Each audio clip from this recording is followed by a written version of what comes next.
shower, Howard. You want me to go check? No! 3, 2, 1. Put that cookie down! Everybody. Damn. I wasn't expecting that one, even though it's kind of an obvious thing given the movie we're talking about, so I don't know why I didn't expect it. Yeah, truly iconic. Anyways, we're back. I know we were gone for like a month, but... Yeah, we took another break. We take a lot of breaks here. We're strictly a holiday podcast now. We did a Thanksgiving episode, then a October one, like Halloween. And now for Christmas. So I will only be back on Valentine's Day. I'm sorry, folks. Yeah, see you guys in February after this one. Yeah. Bye-bye. Anyways, we got an old guest back once again, and I guess you're the Christmas guest now. Welcome back, Silver. Yay, hi. Hey, welcome back. We brought back the furry because everyone requested it. Oh yeah. I don't think anybody did, but that's okay. Yeah, I mean, like, actually, you're the Christmas guy and the St. Patrick's Day guy because of the Leprechaun episodes. I got on for holiday episodes. That's funny. Like our Leprechaun episodes did not come out around St. Patrick's Day, but they didn't. That was not at all. But no. Yeah. Anyways, since we've been gone for a while, we've missed quite a bit of I think we might be still missing some news based off of specific stuff we might briefly mention in this episode. Like, I don't know, there's probably smaller things we've missed, but since we've been gone for a while, we're just thinking of the main things that currently pop into our heads. So, yeah. I know this was a month ago. Well, hold on, wait. But before we continue with actual news, I have to say, as the Christmas returning guest, I have to apologize. We never covered the Santa Claus of season 2. Oh, of course, I forgot. Never did. Yeah, we apologize for that. Because I didn't have the time to do it at that time. I wanted to watch it with my family, but that never panned out. I watched the rest of it, and it sucked balls. So we never did. If you want, you could briefly share what you remembered about that season from what you've watched from it. Let me see it. There was really stupid and annoying sibling drama.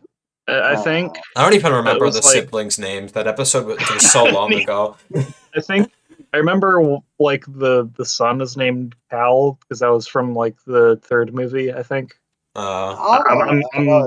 I'm drawing a little bit of a blank on the rest though, and I remember seeing the trailer. Wasn't there a mean Santa Claus or something? They introduced this evil Santa Claus because he was imprisoned as a nutcracker or something, and then when he's freed by this weirdly plot relevant random dude, he and this gnome person team up to try and take down, what's his name? Tim Allen's Santa Claus and his family and whatever. It was really bad and cringe. I don't even remember what happened with the last part of it. But it's everything works out and everybody's okay and whatever. I doubt they'll make a third season. I don't know anyone else who watched that. I remember being shocked that the first season, it's not good. It's the Santa Clauses, but I don't know. I think it was not too much of a leap from what the movies were, which granted is not exactly a high bar, but still that was something to note. And I don't know. I wanted to do it, but by the time it popped up the second season, I was like, I don't feel like it. And then when you logged it, I was like, oh shit. Yeah, you're right. We did never watch that. Yeah, honestly, you just remind me that we never did that right now. Yeah. It was the worst Santa Claus piece of media, I think. Crap. Yes. Didn't like it. Boring. Even worse than the Santa Claus in 3, the Escape Clause. Well, I mean, you could make an argument, but I don't care. That movie's funny. Yeah. I forgot about that. Yeah, that was pretty funny. They're all kind of fun, even the show from memory. I mean, the first season at least. I like that the show kind of cared about the continuity of a franchise that I don't think anyone. Yes, they even cares brought like the Ed it was Elf like back weirdly funny. from the first movie Yeah. into the series at the end. Like they didn't need to do that. They didn't need to give us the stuff that the Santa Claus fans wanted. You know, they Did didn't they need ever to bring satisfy back the Neil, fans. or did that? Neil is if they brought back Neil, my TV screen would be broken. So I'm assuming not. They did not bring him back in season 2. I'm so sorry to say. No, I mean, But Disney treated the Santa Claus yes. better than all their big franchises. So take Yeah. that as you will. The second when I saw that second trailer, I was like, "Oh my god, is this going to be a yearly tradition?" No. I'm surprised there is even a second season because I heard like no one besides us talk about that show. Yeah, and it got taken off Letterboxd for that, even though the MCU shows are still. So what gives? Bullshit. Like, come on, be real with me. That annoys me. But yeah, you have like one of the worst shows ever that has 2 seasons on there, but you can't have Santa Clauses. Exactly. Anyways, getting into the news. I know this was like a fucking month ago, and it's weird to mention now, but oh well. The Mike Tyson and Jake Paul fight was stupid, and I think everyone has already talked about it, like with it just being, a huge publicity stunt for Jake Paul's ego and whatnot. So, yeah, Matthew, didn't you want to say something about it? Oh yeah. So I watched it, but that's because they're like, I don't know. They know that those fights are like don't last that long, so they put a bunch of other things for the Tyson Paul thing. So when I by the time it was on, I was like, I don't know, I'm tired. I did the most me thing imaginable and watched the Simpsons boxing episode instead. But anyway, the whole fight, it was just kind of sad because Mike Tyson, famous boxer, was like insane in the ring when he was like popular. He bit a guy's ear, so that's interesting. Yeah. And Jake Paul decides he wants to bring this guy out of retirement so he can fight him, and he won, which I hope didn't happen. It's kind of funny. Like I don't even watch Mike Tyson, but my collective Same response here. was like, I don't even watch boxing. I just heard a I mean, lot of he people kicks talk Jake about Paul's the ass. fight, and it kind of interested me a bit. But yeah, no, it's just kind of sad because from what I'm getting, Jake Paul has never won a fight on his own, and his big contributions is he fights people significantly older than him, so it's an automatic win, and he beats them, which is a little bit sad. I hate Jake Paul, which is not shocking anyone, but it's true. And it was a really lame publicity stunt of a fight. So yeah. That's all. This is like a month ago. I forgot about it until now, but yeah, that was real lame. Yeah. Another thing, I wasn't gonna bring this up.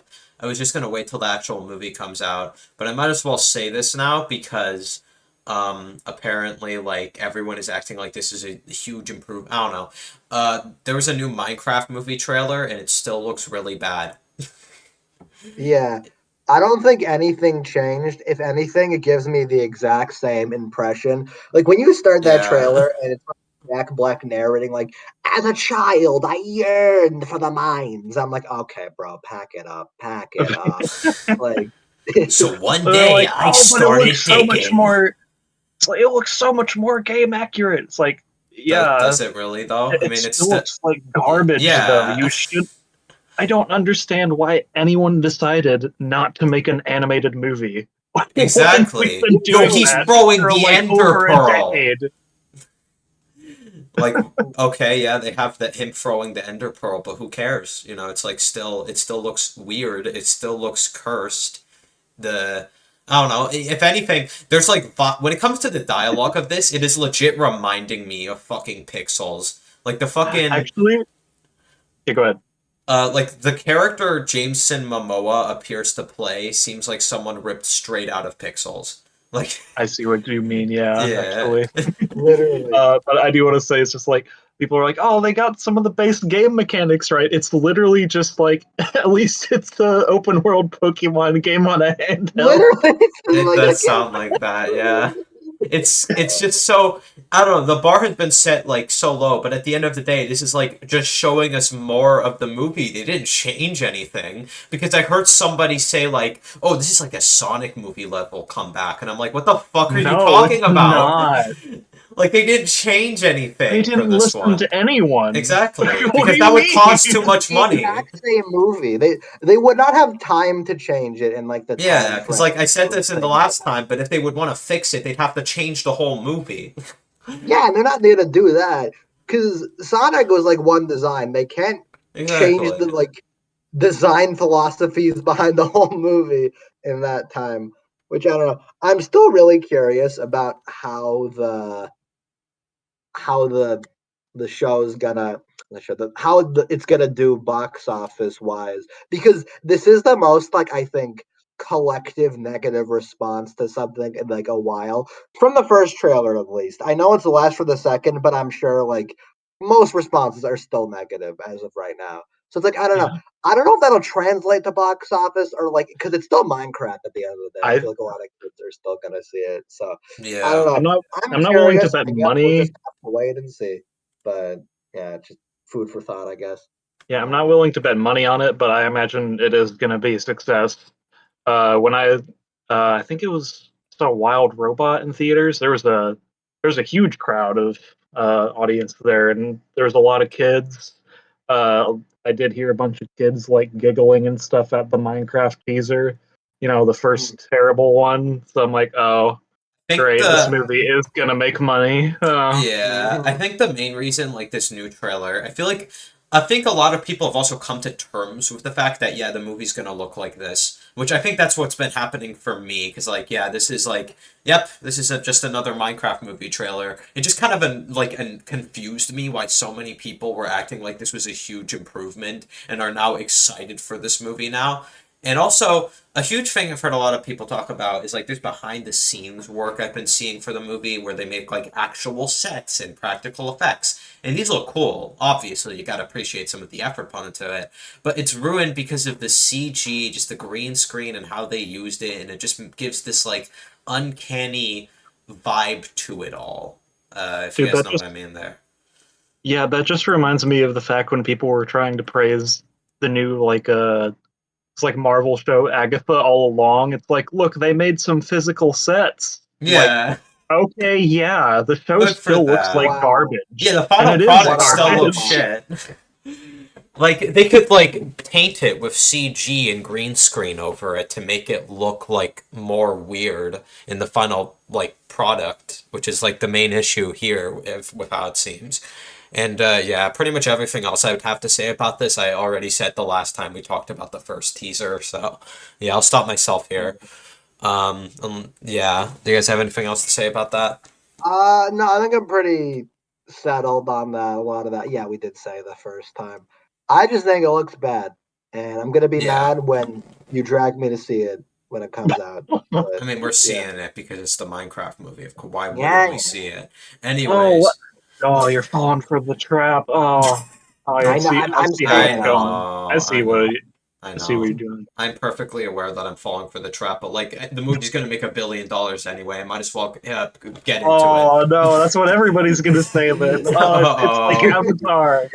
Everybody's gonna whoopsies. say, whoops. No, And we'll you, see. We'll well, see. I don't know if You I'll see it. We'll have to see know. how that goes in all seriousness. But anyways, another thing is that the Sony Spider-Man thing, universe thing, is ending. I mean, technically, the Venom movies they might still continue because those made money, but it's technically like shit with Madam Web, Morbius, and fucking Craven the Hunter that just came out. It's over now. How do you guys feel about that? I'm heartbroken. Yeah, me too. I'm very sad. Yeah, I cried myself to Madam sleep Web last was night. so funny. It was honestly Yeah. one of the funniest times I've had with a movie this whole year because it's so completely incompetent. hmm I'm disappointed because um it's like I hate those actually I exaggerated because I've only seen Venom 2. That movie's cringe It's very and cringe. yeah, the Venom movies just seem really try hard to me. So the fact that those are the ones that are going, it's not shocking because those are probably the most like. Well, I mean, it's definitely the most profitable compared to like. I the think other the ones. reason always came down to you look at Venom, he has like a more like interesting like when I look at the Venom trailers compared to stuff like Morbius, Madam Web, or Kraven the Hunter, Venom has like a more unique and recognizable design for people that gets Well, yeah, more people interested, which is why I think like that's really why those movies were more successful. Plus Venom they is were a just a success more because iconic he's character. recognizable. Yeah, People are like, "Oh, hey, exactly. I know that." It's like they blew their load early, and then they're like, "What Exactly. else do we do?" Morbius is Morbius. just kind of a It's like, vampire who? guy, and then Madam Web is just some girl, and Kraven the Hunter is just some guy who Literally, hunts Like, animals and shit. I don't know much about him. it's like I knew about Morbius and Craven. I barely knew about Madam Web, and I'm I still shocked sometimes that they yeah. bothered to. Yeah, like exactly. I'm surprised that was even like made. The only thing I've heard about Kraven the Hunter is that he's in like that new Spider-Man game as one of the villains. Like that is the only thing I've really heard about him. And that movie, the Kraven the Hunter movie, is already bombing, which like shocked no one. I didn't even know it was coming out until like I heard box office Yeah, numbers the other day. I swear I saw like no marketing for it. I don't know about you guys. I remember. I Wait. I remember the way I was introduced to Craven was through these Ultimate Spider-Man comics, and he's introduced as this like TV show star, kind of like a. It's like what's the guy who like wrangled alligators or something? I can't remember his name. I can't remember either, but I know what you're talking about. Yeah, you know what I mean. He was introduced as something like that, and uh, he's like right in the middle of a story between Spider-Man and Doc Ock. He says he's gonna come hunt down Spider-Man, and he has like a few moments of like public showing off that he's gonna try and hunt down Spider-Man, and it's all Whoa. like clearly fake and ridiculous. And then they finally get to after Spider-Man's had his final confrontation with Doc Ock and won, Craven in his like tour bus shows up to try and challenge him and loses in like a punch. It's like really funny. That's That's funny. fun. It would have been cool if this universe would end with Kraven the Hunter just killing Spider-Man. What a great way to go out. They just like killed Spider-Man, and then there's no need for other movies because they succeeded in their goal to kill Spider-Man. They didn't need a Sinister Six after all. Yeah, they only needed Kraven the Hunter. How were they even going to do that in the first place? There weren't six characters I to don't work know. with. Is Madam Web isn't even a fucking villain. I mean, technically, none of them are villains. Venom isn't a villain. They turned him into like. Actually, no. I He find that eats so people. lame, He by eats the way. bat. Like, Yeah, exactly. I don't. I get it. It's a superficial thing. Like, okay, you gotta have like typical formula, but it's annoying to be like the whole gimmick. At least what I saw it as from Venom is like, oh, we're doing a villain movie, but then they always make them fight another villain. So it's like, what's the point? I don't Yeah, know. that's the Yeah. exact formula. It's so stupid. Yeah, They do it with exactly. Morbius as well. Uh, I thought it was funny in Morbius, but yeah, it was still Yeah, like because that one's usual like stuff. pathetic. Yeah, that one's just stupid. They just like hurl bats at each other. Yeah. I don't know. It is stupid the whole thing. And I remember I saw a video of Dumbsville made about Venom, and like the rewrite when he was talking about like a potential rewrite for it made it sound like actually kind of cool because I feel like Venom could be actually pretty cool character, but he isn't in the movies. No, Not at he's all. in fact very cringe. And they Yeah. tried to make symbiotes like immigrants in the third movie. I completely forgot that they even did that. But like they really did do that actually. That's like a negative IQ moment. Like, well, how could you do that? These symbiotes that eat people and take over people's bodies against their will, and I think one of them is literally called fucking Agony, yet they're Yeah, immigrants. That's so stupid. Yeah, it's really dumb. it's like From what I've hyper heard. cringe. Yeah. That's like I guess that's one of the only things I'll probably still remember about Venom 3, I guess. But yeah, I feel like there might be more stuff, so maybe like I feel like maybe later in the day or like just after this gonna be like, oh, I forgot to mention this, but currently I'm just like, oh well, maybe I'll bring that up into the next episode. during Valentine's Day, like we said, totally. Oh, yeah. Oh, what about New Year's? Man. Oh, well, I guess Just leaving it out to dry. I see how it is. Oh. Yeah. So mean. In general, this year has been really shit for movies. I mean, I was like, I will bring this up probably a bit again in the 2024 video, but like, man, it has been so dry this year. Like, been kind of I depressing. think the thing that got me is I don't usually like to be overly negative about like years and stuff. Because I think even like 2023, there was a lot of shit that year. 2022, same thing. But there was a lot of good 2022, movies I got too. RR, which is one of my favorite movies. 2023 had like Holdovers, -1, et cetera, et cetera. There's a lot of really good stuff in that year. Yeah. 2024 technically has it. But what I noticed when going through my part of it is because I haven't seen that much stuff. I will be fair, but I go for my like top 10, and 3 of them are like, well, actually, no, not even 4 of them are just documentaries. Because there's that Will Ferrell documentary, the Jim Henson one, the Casa Bonita one, and then technically Piece by Piece, which Yeah. I enjoyed all of those, but I feel like that's still like technicality picks for good stuff. And then like I don't know, Wild the Robot was great. I like Dune too. There's a new South Park special, which I always find funny, but again, I feel like there's an asterisk beside that. Like Yeah. the bi-yearly South Park special should not be one of the best things of the year. I don't know. Yeah. And yet it is. But man. Yeah, I haven't been going. I mean, like, yeah, just like not a lot of movies. Not much. Like, I don't know. Like 2 times this year, I was kind of dragged to the theater to go see Despicable Me 4 and Ugh. Deadpool and Wolverine, and I just Oh, the worst movie. And then like, yeah, I don't know. At this rate, I really only did it because I wanted to get out of the house, especially for Deadpool and Wolverine. That was like the main decision. The other one because my family wanted to go see Despicable Me 4. So.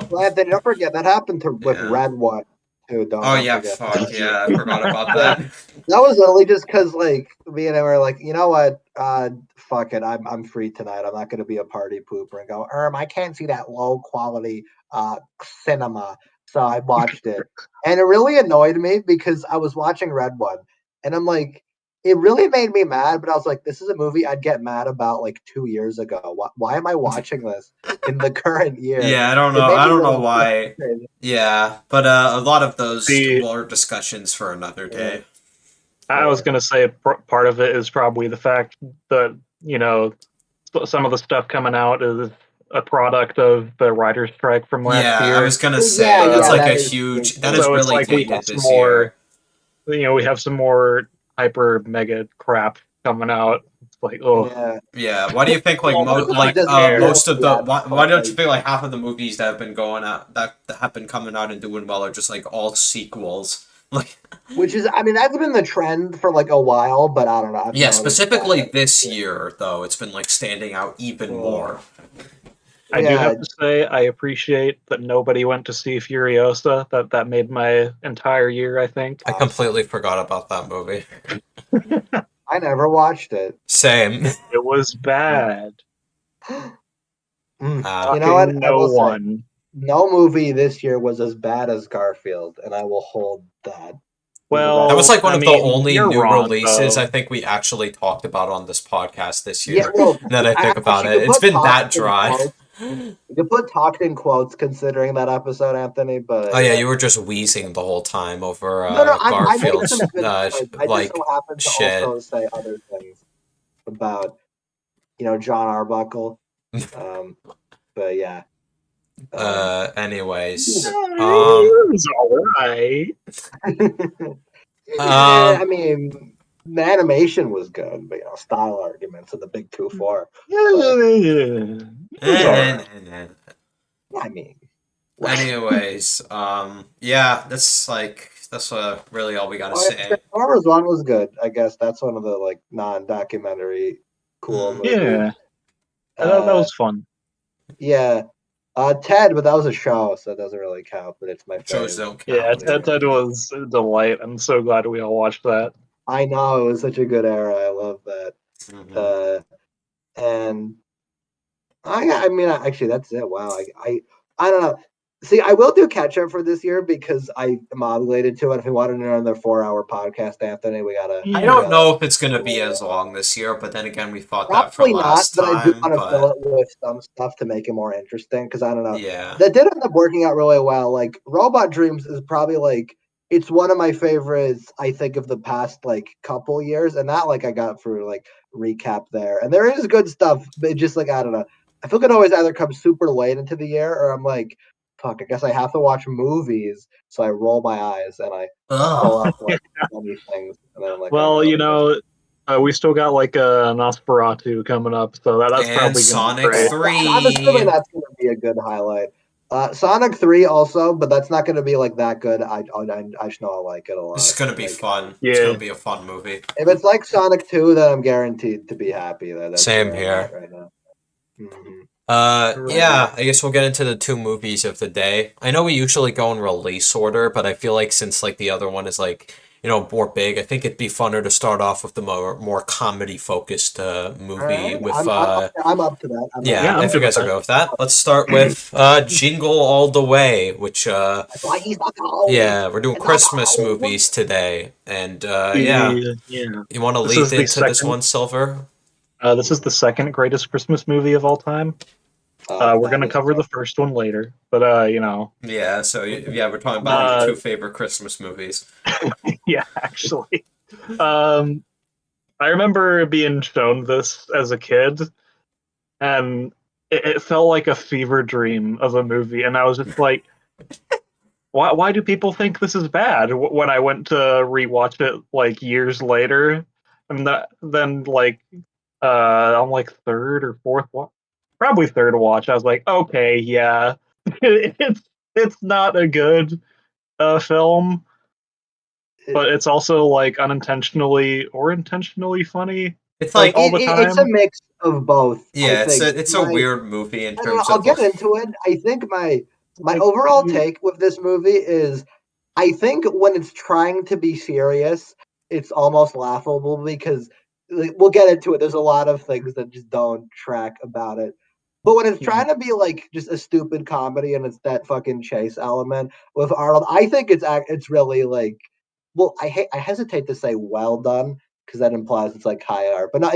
I think it's really funny when they lean into that a little bit, and there are a lot of really good jokes. It's just also like it's got a lot of dumb shit about it. yeah, So yeah, this was directed by Brian Levant, who's known for like exclusively kiddie garbage. So that's fun. And this yeah. was like the he made era the when they were trying Flintstones to make right before, they were trying and to make Snyder more like kid friendly. That they had Kindergarten Cop and they had him as Mr. Freeze and Batman and Robin. They never went Yeah. that much further with it though, because two out of three of those people were like, okay, these are cringe. You know, yeah. I think this goes without saying, but Arnold carries this movie. he absolutely does, and Yeah. He's like a you huge know, part of like what makes this movie fun. I feel like I would definitely 100% not like this movie. Like probably just think it's like just not be into it if it wasn't for this guy carrying it. It just if you like had anyone else, it wouldn't be funny. exactly. That's why the sequel, that the quote unquote sequel that exists for this that I have seen, that I'm like the one person I know that have seen, Isn't it Jingle just all a the remake? yeah, But but with Larry weird. the Cable Guy, Yeah, and it's I'm never literally watching that just ever. yeah. That's I like how that's one of the only like one of the movies that you refuse to watch. I It's find like that fun. that. It's like that. Kindergarten Cop 2, Oh, and that The also Descent Part exists. 2. Uh, what a lineup! Yeah, it's one of those But sequels that just like it's kind of like American Psycho too. I It's a don't think sequel they that can doesn't even relate to the first one at all. I don't even think it can make sense in the modern day because well, you could technically do it, but I don't, it's the whole thing of like if you do this movie like with modern technology, the whole thing, the question is The like why charm can't you goes just order it away. online? Like Yeah, it's such an easy workaround like Uh, that. You could still technically do it, but it just makes less sense. yeah. It's just yeah, I was like also it's gonna just a say it's like more lame and boring version of this premise, and it's just kind of dumb and like not in a funny way. So like, yeah, you're missing out on nothing. It's legit just a worse version of this movie, except with Larry the Cable Guy instead of Arnold, which is you know Yeah, Arnold really does carry this movie in terms of playing this busy dad who's trying to get his son this toy and then goes for these absurd circumstances. You know, I guess I can understand why this movie isn't for everyone in terms of like, you know. It's very stupid. Yeah. Yes. It is But like part of like, no, hold on. Part of like what makes like Schwarzenegger one of my favorite actors is like he's comparable to Nicolas Cage, where sometimes you can't tell if he's like acting badly or if that's just him. It's like, is he a good actor? Is he not? Who I don't know. cares? I It's this really whole like him. thing of like I don't know.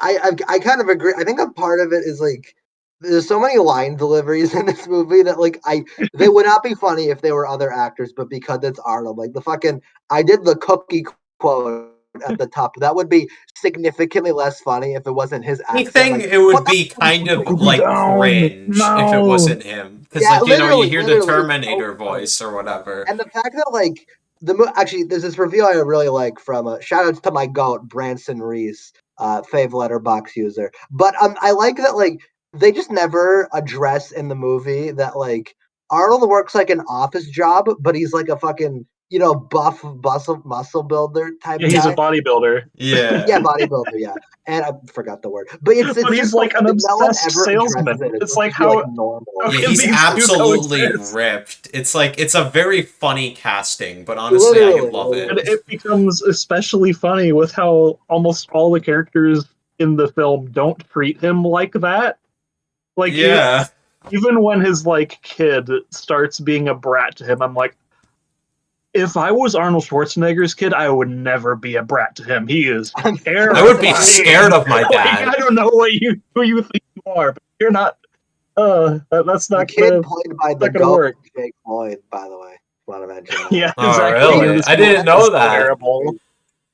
Yeah, you didn't know? Oh my god! No, I find actually. that so funny. 'Cause I'm like, oh my god, it's the kid from Star I have Wars. not seen that. In fairness, I haven't seen The Phantom Menace in ages, so. It's What's funny great. is You I should think his rewatch acting in this is worse than it is in Phantom Menace. it. Yeah, I don't know. Granted, he's Yeah. not like in.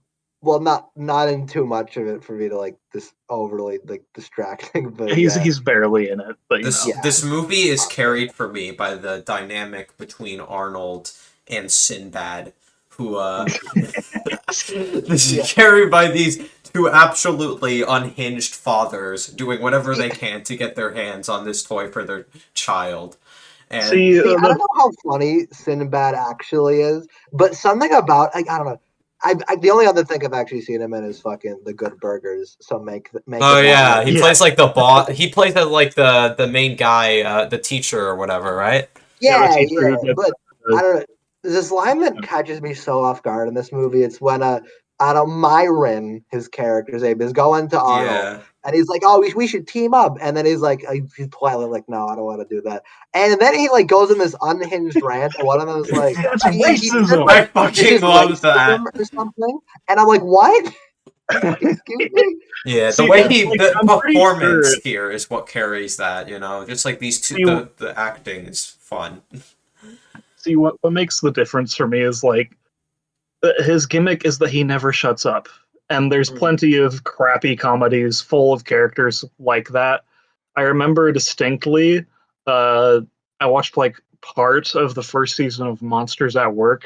Horrible, Oh horrible, yeah. horrible, Why so have I bad. seen But that? they had like a character who like her gimmick was that she doesn't shut up, and it was like super annoying and not funny. But here it's like carried by the fact that Sinbad is so like over the top unhinged. Exactly. It wraps around from being unfunny to like what is going on? That's even If worse. it's You just gotta like an make annoying like I don't know, I think it has to be Like exaggerated with what? it because if it isn't, it's just gonna come off as annoying. yeah, yeah. You gotta make characters like that annoying to like in universe, but not to the audience. Is a way you can balance that, and I think this movie does. Exactly.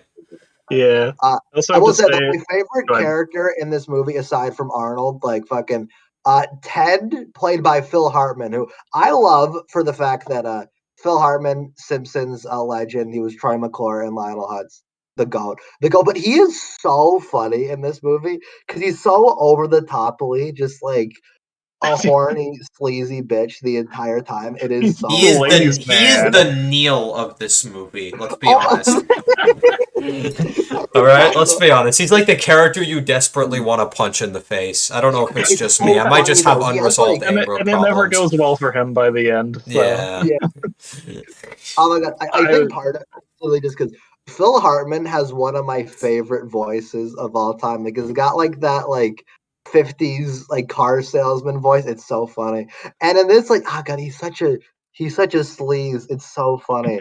I love every scene where like Howard's just like he's like so fucked over. Then he cut to him and he's like, "Hi," and he's so casual about it. Like, oh my god. Oh yeah, she went to take a shower. You want me to go check? Yeah. I'm eating your wife's cookies right now. It's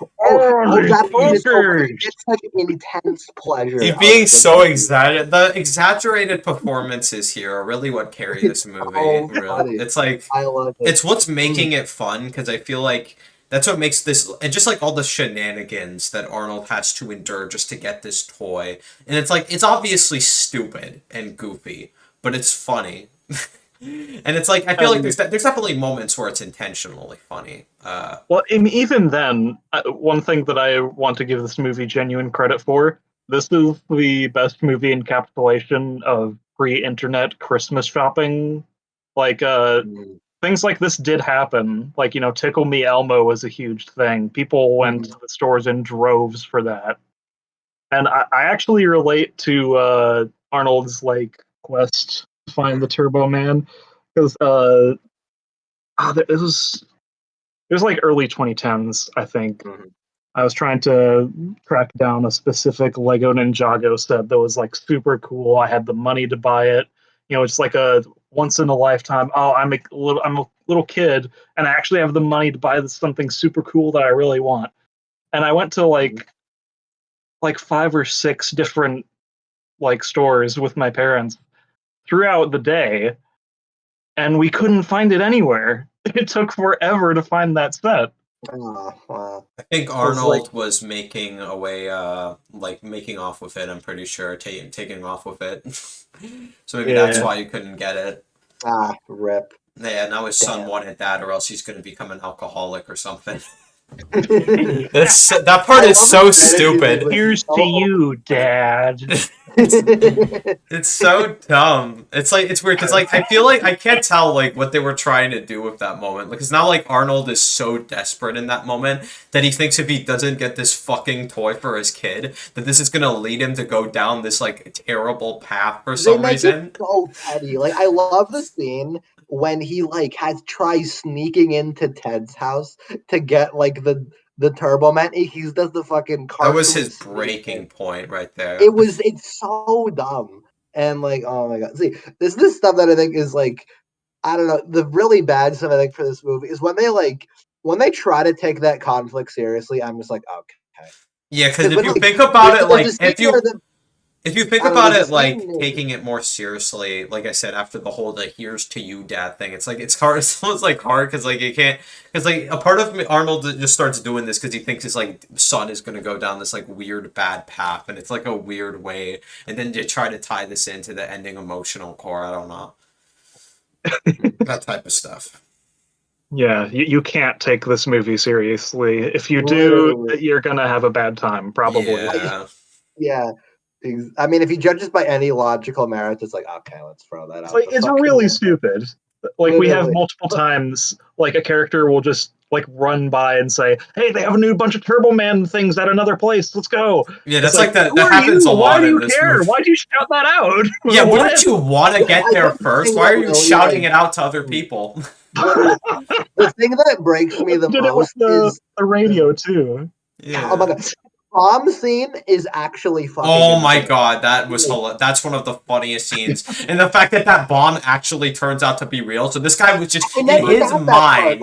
In his mind, this guy was just threatening people with this package that he just didn't think was going to do anything. That part throws out any logical anything because it's like fucking cartoon. Yeah, because it blows up. The bomb blows up, and they're still alive. It's a cartoon. Flash in the building. Arnold's reaction shot. It's probably one of the funniest scenes in the movie, though.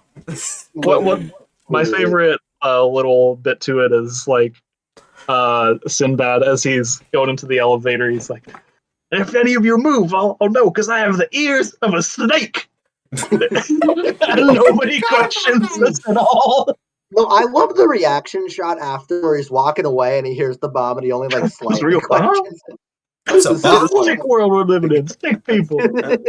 Literally. Oh my god. I've seen this so many times. I have all the lines in my head. So good. I love the Santa Claus fight scene. I mean, that one's iconic, but that part's one of the only parts where I'm like, oh yeah, this is an Arnold movie. He fights him off. That part is yeah, that one overly buff it's Santa. It's really far-fetched, but also I can totally buy that a scam operation like that exists for to capitalize off the new hit thing that all tracks. It's so funny the part where he opens the bag and he's it's the other language. He's like, oh, it's the international version, and then it just fucking breaks and oh no, there's some assembly required. Okay, bro, pack it up, pack it up, pack it up. Then, put the fries in the bag. Literally. I have to say, I was having a very strange experience when I was rewatching this on Hulu. And I was like, are there multiple cuts of this movie? Because I could have sworn that we skipped a scene, so I looked it up. There are 3 cuts of Jingle All the Way. Really? Did you get the one that has the song in it? Because I think that's one of the different. Because I noticed once we'd gotten through the first Toy Store scene, because I could have sworn that I'd seen a bit where Arnold runs out to try and find a short lady with a fur coat who has a Turbo Man. And he comes up to a lady and he pays her and she gives him a booster.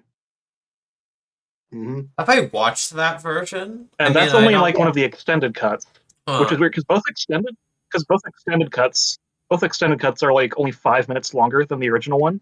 But I apparently watched the original one and it was giving me weird vibes. I was like, did we skip something? I could have sworn we did. And then they also, in the extended versions, they have all the black market Santas start singing "The Little Boy That Santa Claus Forgot" as they close in on Arnold. I don't know if I've seen that scene. I don't know if I've watched that cut. On the site I was watching it on, I got that, and I was like, I did not remember this from the last viewing. What the fuck? Oh, yeah, that's funny. It's there were very small, slight differences between them. There's different song choices in some scenes. That's why did you make 3 cuts of Jingle All the Way? Nobody liked this when it came out. Oh, yeah, how did it? Yeah, actually, wait. So, was this? How was this movie? When it came out, did it? I don't know. Everyone knew it was bad when it came out. I'm pretty certain. All right. Yeah. This the beginning of the drama is Arnold's gonna buy his son's happiness with that's kind of sad. The beginning is so funny because first of all, it's a little thing. I'm bitching with this, but when it's Jake Lloyd there, and he's they cut to him doing a drawing, and I'm like, a kid did not draw that. Come on, he did not. It's an adult pretending to do a kid's art style. Okay, but that scene is so funny to me because it I don't know, this is the stuff that really gets me because the emotion in this movie feels so phony. When they do that and they're like, "Oh, Dad, you never showed up to any of my karate lessons," and that just stops the plot. Okay, kid can't. It's what's insane. What's insane about that is when he's trying to get to that karate, show off what's it called, ceremony. Yeah. He gets stopped by the cop after, insane traffic. The cop keeps memeing with him. But when he finally gets there, everybody is gone and the janitor is cleaning up. It's how insanely late were you? Is it 3 a.m. right now? What? Yeah. What? You definitely would not be completely empty that quick. You could have had it he cuts and then it's people walking out. That's way more realistic than that. I don't know. Yeah, and we have to shout out the shot of Arnie, right? As the lights go out after after the wife says, "Oh, it'd be impossible to find now." Oh yeah, just the staring, just the look in his face, that iconic Jingle All the Way look of his pure like, the pod I watched lacked Homer Simpson in that shot, so that's another. Oh yeah. So that must be in the director's cut. Yeah. That's so funny though. I guess I have to say, it's just a lot of like. This is very much a set piece movie where it's like Arnold tries to find it there, that doesn't work. It's one of those movies that is about the journey. It's about the journey. Yeah. It's like One Piece. It's great. Yeah, except it doesn't take 1,000 episodes just to. I mean, come on. What's funny is something I realized just this viewing, never before. The line of Ted saying he got a Turbo Man months ago, that throws a wrench into the entire plot of the movie, if you think about it. Because, like, wait, if the Turbo Man doll came out months ago, why is it only a huge deal now? And why hasn't Jamie, like the little kid, gotten a figure before this, considering he has like a huge Turbo Man obsession? He's wearing Turbo Man pajamas, he's getting Turbo Man cereal. I think he would have mentioned it to his dad beforehand. Would his dad not hear about Turbo Man like constantly? I wouldn't think about it, but that's actually fair because they open up that's a good point. Yeah, it's presented as if it's one of those like one of those like tie-in like toys to like the show or whatever, because they open with the clip of that, and that's like, and they would probably do it then, but I don't know. That guy, I didn't think about it like that, but actually that's fair. Like, what, you guys have just got it.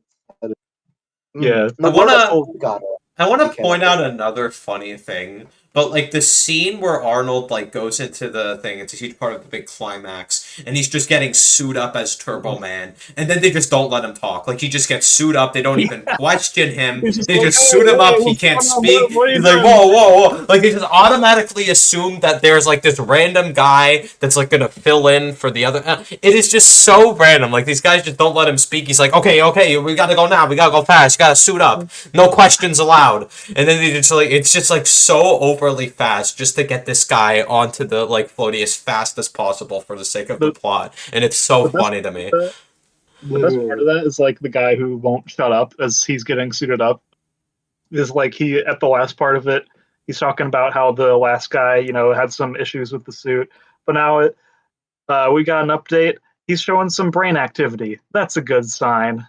What the fuck happened to him? Whoa!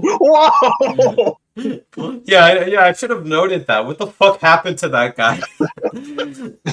Like, you put a real jetpack into this. Yeah, why would you do that? Like, why? Real weapons, like a fucking boomerang that actually works. Fucking discs, like it's a real ass suit. Wait, he probably damaged his brain by like using the fucking rocket boosters that he has for some reason.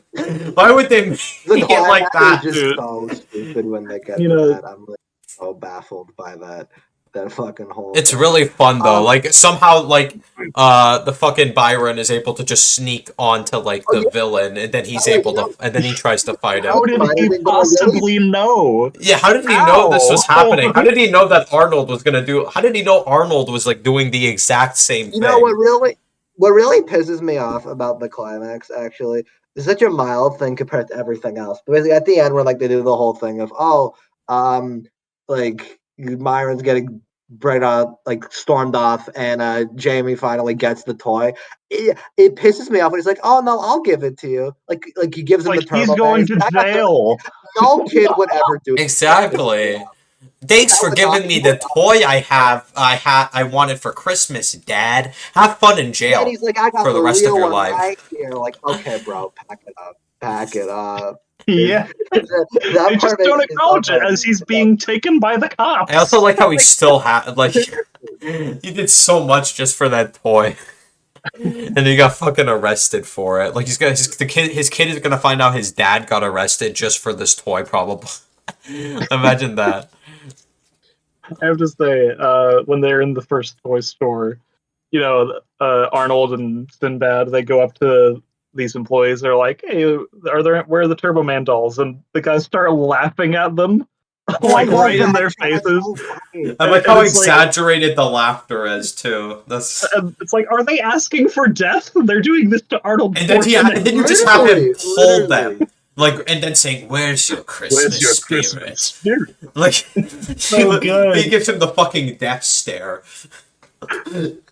What's even funnier after that is like when he somehow, defying all known possibility of vision, he uses the little robot car to track down Sinbad and trip him, and he runs by Sinbad. He says, "Oh, poor baby."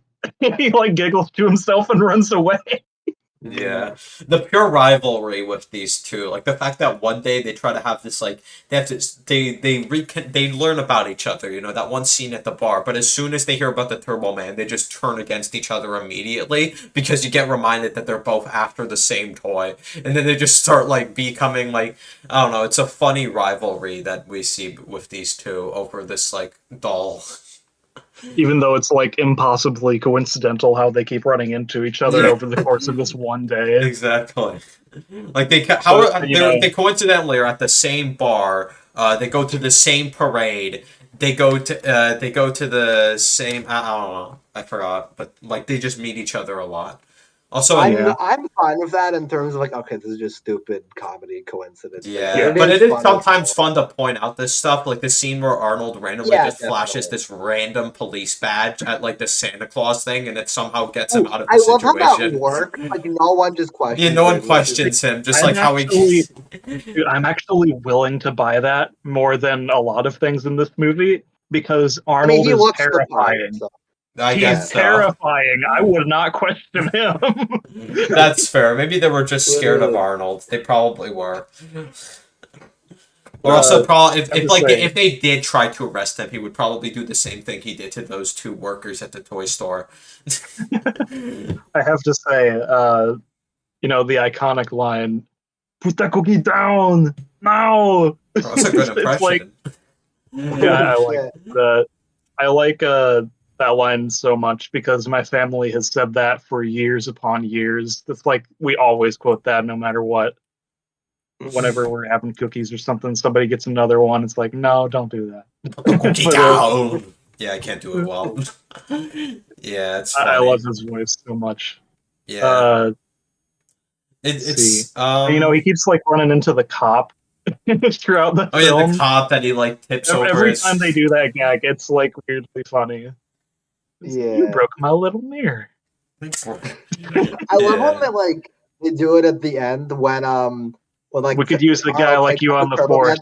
It's yeah, I'm sorry for this and this and this. It's okay, that's a funny payoff. Doesn't matter because the cop is oh. And also, literally. I also noticed that this is the whole thing. This climax takes place. It's during a parade, right? And then there's the big fight. So in the middle of the parade, they're just having this big ass fight. While I'm assuming more people are still moving throughout it. And then you're seeing this kid climbing this Christmas tree thing just for a fucking toy. And then it's you see this grown man trying to attack him. It's just a funny image to think about. Macy's Thanksgiving Day parade if it wasn't astronomically mid. Yeah. I'm saying. No, just gonna go on a little mini rant.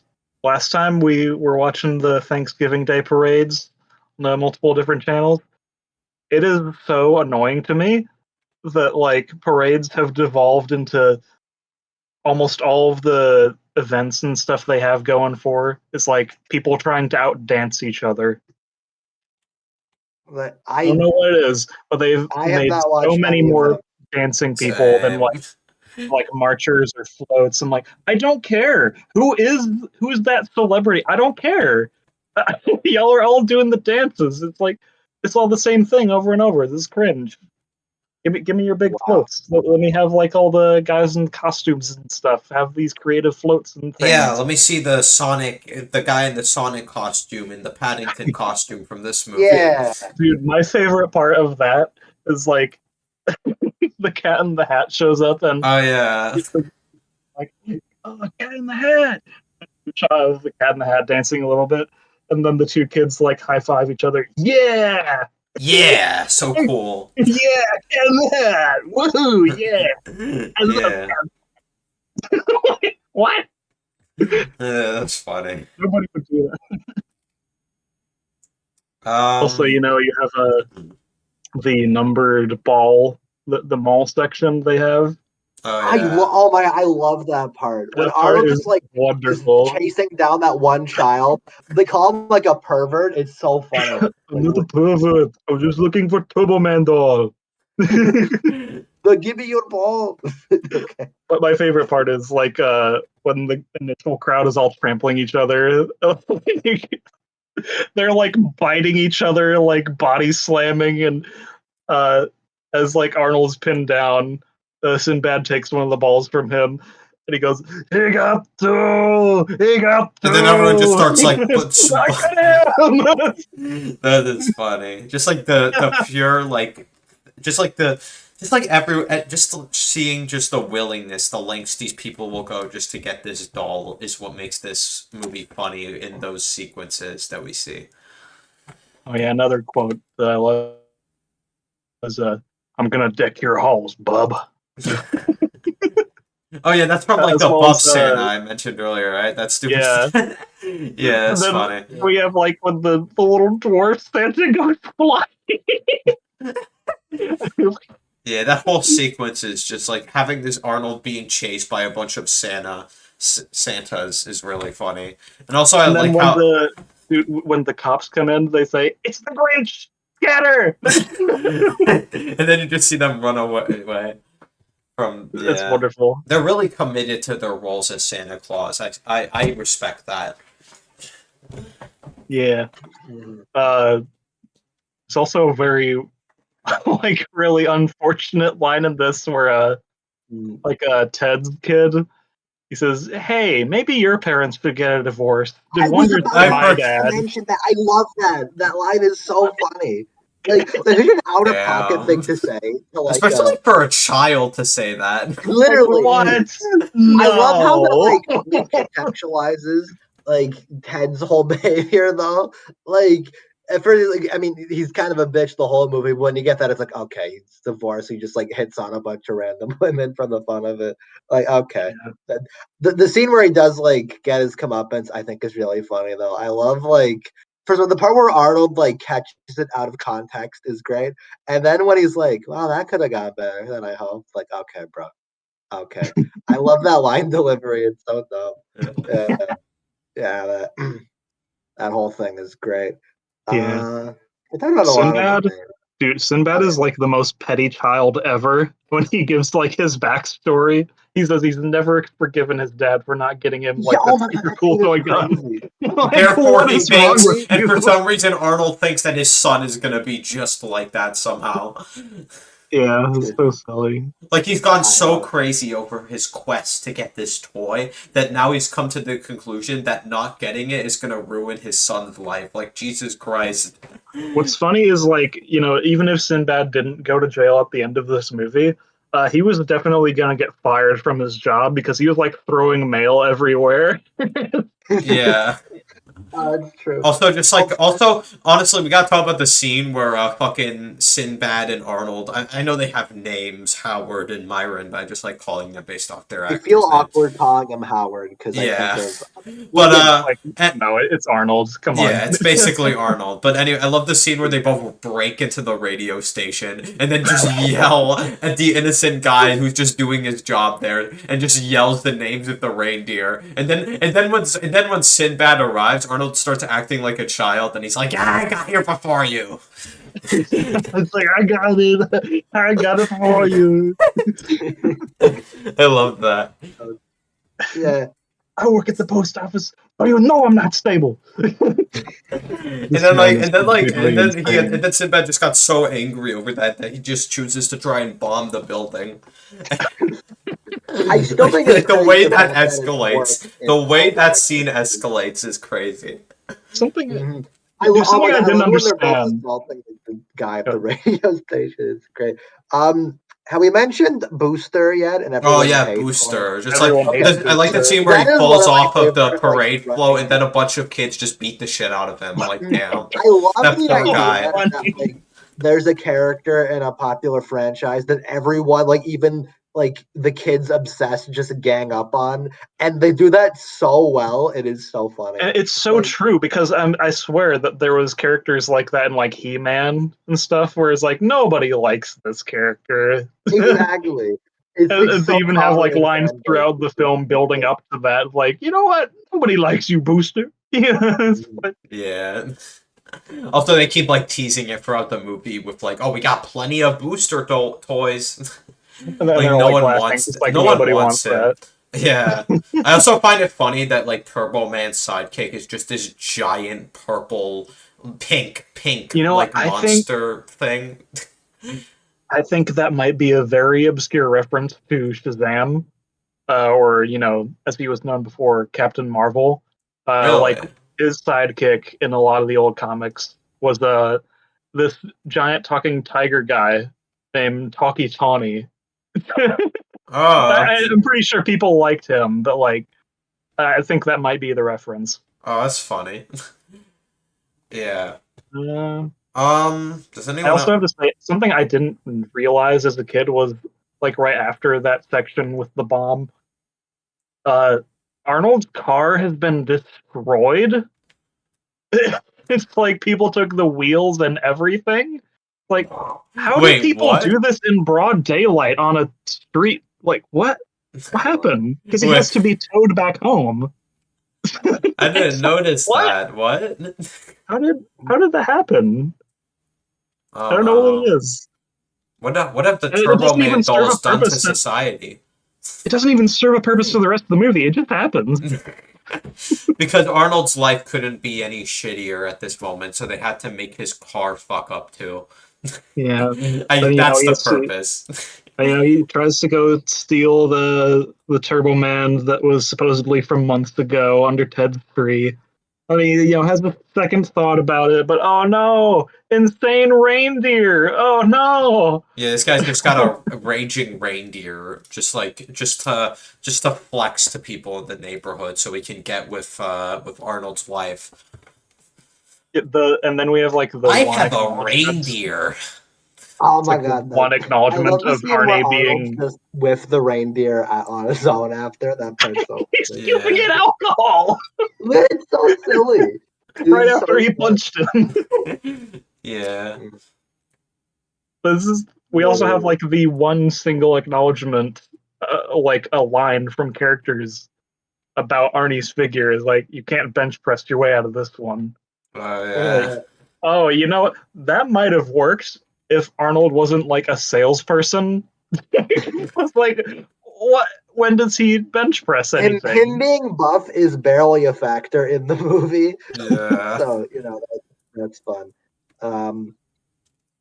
Yeah, it's so stupid. I don't really But, think I the whole have movie. anything else to really say.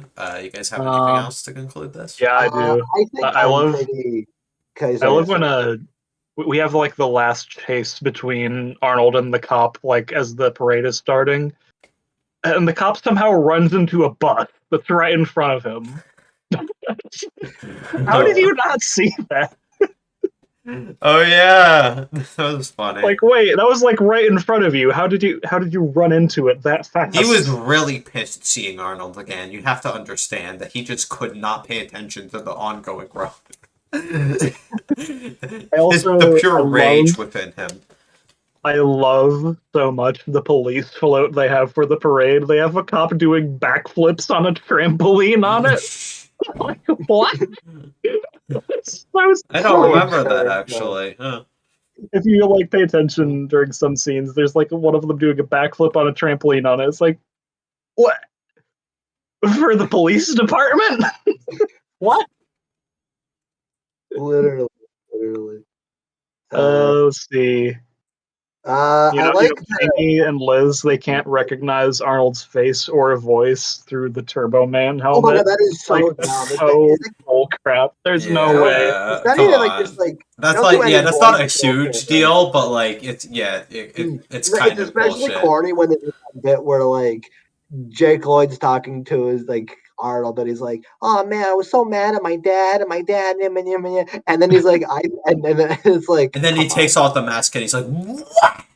yeah, and I subconsciously roll my eyes at that part because I'm like, come on. What I find the funniest part about that is like how the wife reacts. She's Howard.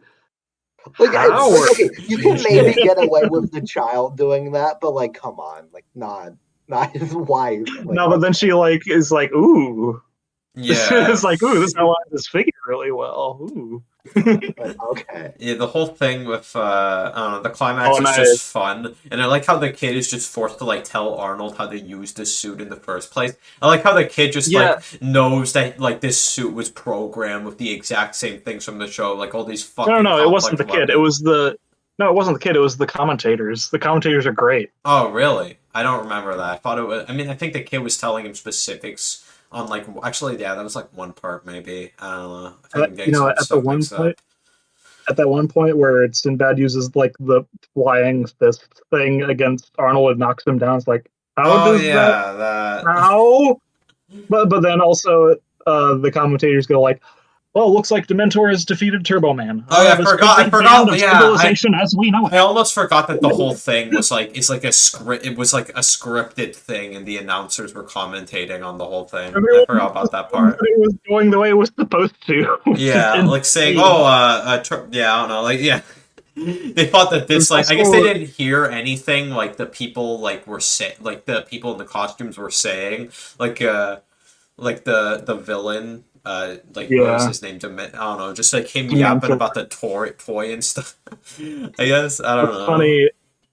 It was funny as well as like at one point, Sinbad runs into a bunch of the other parade people. He knocks down one of the present costume people, and then we have a shot of all these ornaments coming around to look at the present knocked down on the ground. Like. It's like, oh, hey, you okay, bud? And there's like no words exchanged. It's just that shot is so silly. Mm. Then we have, greatest green screen of all time for the flying scene. Oh, yeah. That goes without saying. The smoothest thing.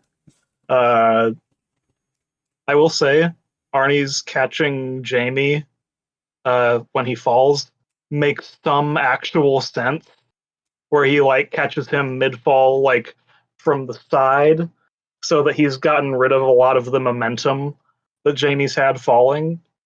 Makes a lot more sense than a lot of other movie catches, which is bizarre coming from this. They did their homework. They know it. Yeah. I don't know. I mean, the auteur Brian Levant definitely knows what he's doing. Trust me. Okay, man. One thing I forgot to say was for the different cuts, the final scene of the movie is in a different spot for each of them. I noticed. Okay, yeah. Because in the theatrical, the one I watched, the final scene isn't until after the credits, and in the extended, it's just part of the movie.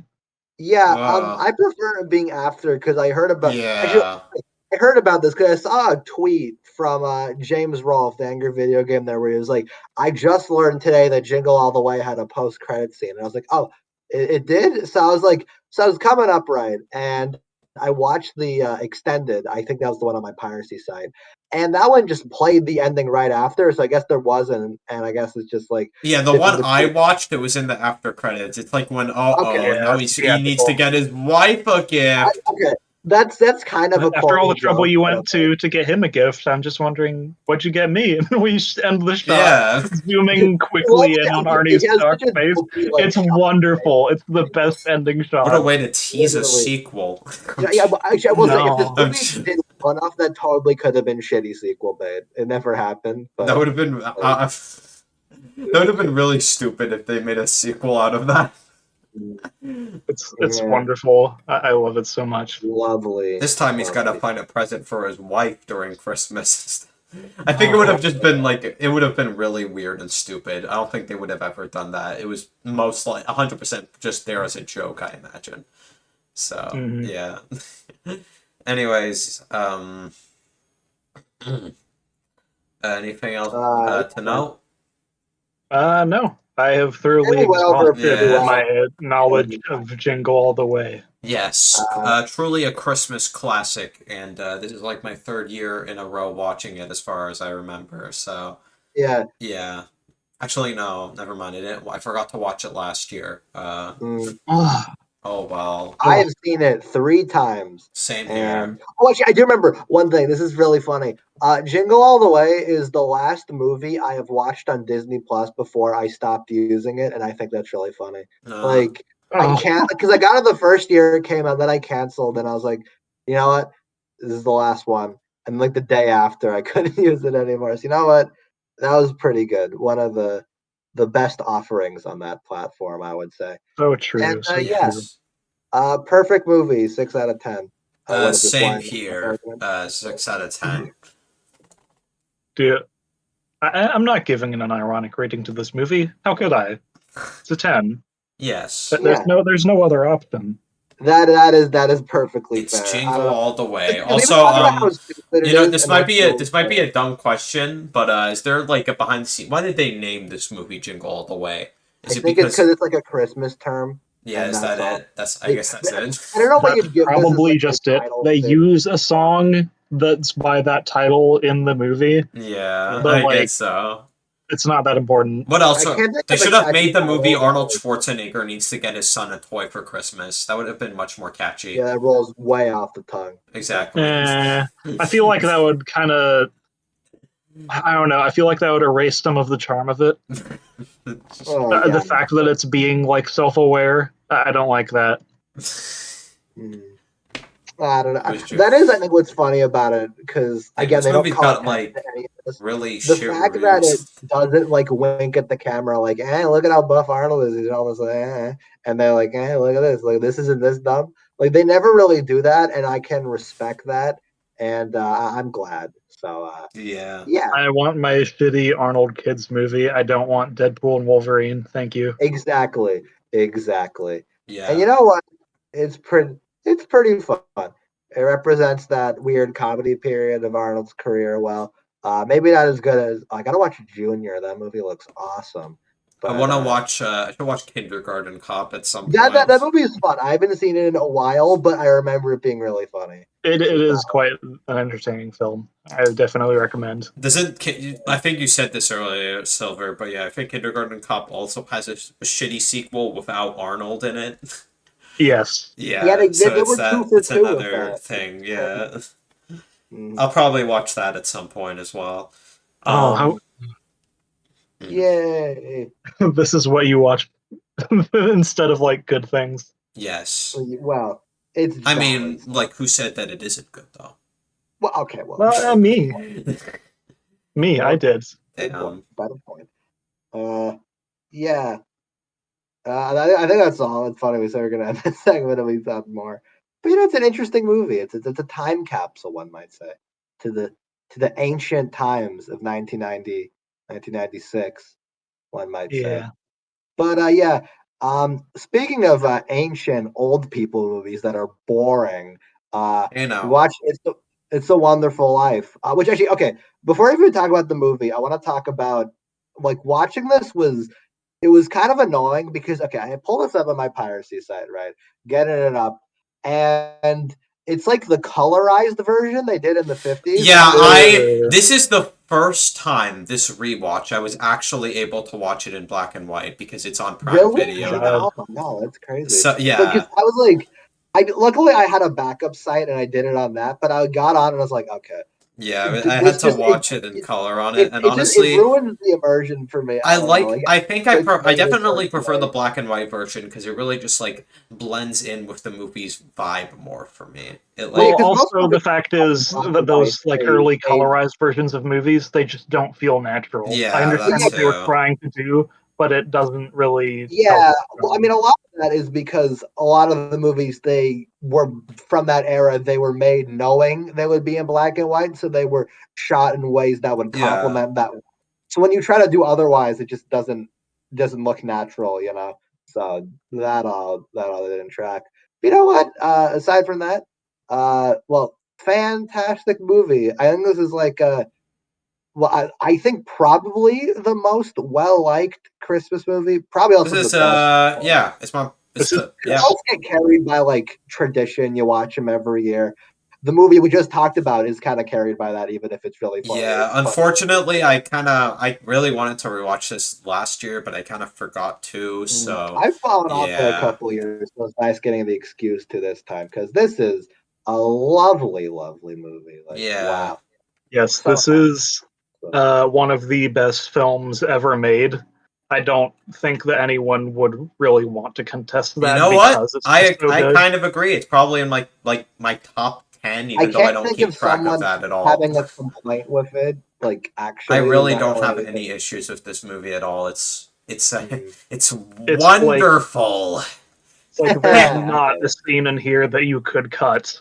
Yeah, All of it it's is very perfectly important. paced. All of Yeah, it you know is what's perfectly interesting done about to that? I emphasize think. every story moment. Every Yeah. moment serves its purpose, and it makes that Yeah. ending like as satisfying as it Oh, that's one. is. That's gotta be at I least love like the top way 10 that this movie ending. tells its story. It comes from the like perspective of George Bailey, the main character. Yeah. We see him from a child. We see him like his first memory of like such as him like losing hearing Well, in one of his actually, ears. well, And actually, wait, what's more interesting to me is the fact that there is an in-film reason for why we are seeing these specific moments. that too. Because, I because you was know, gonna get to that.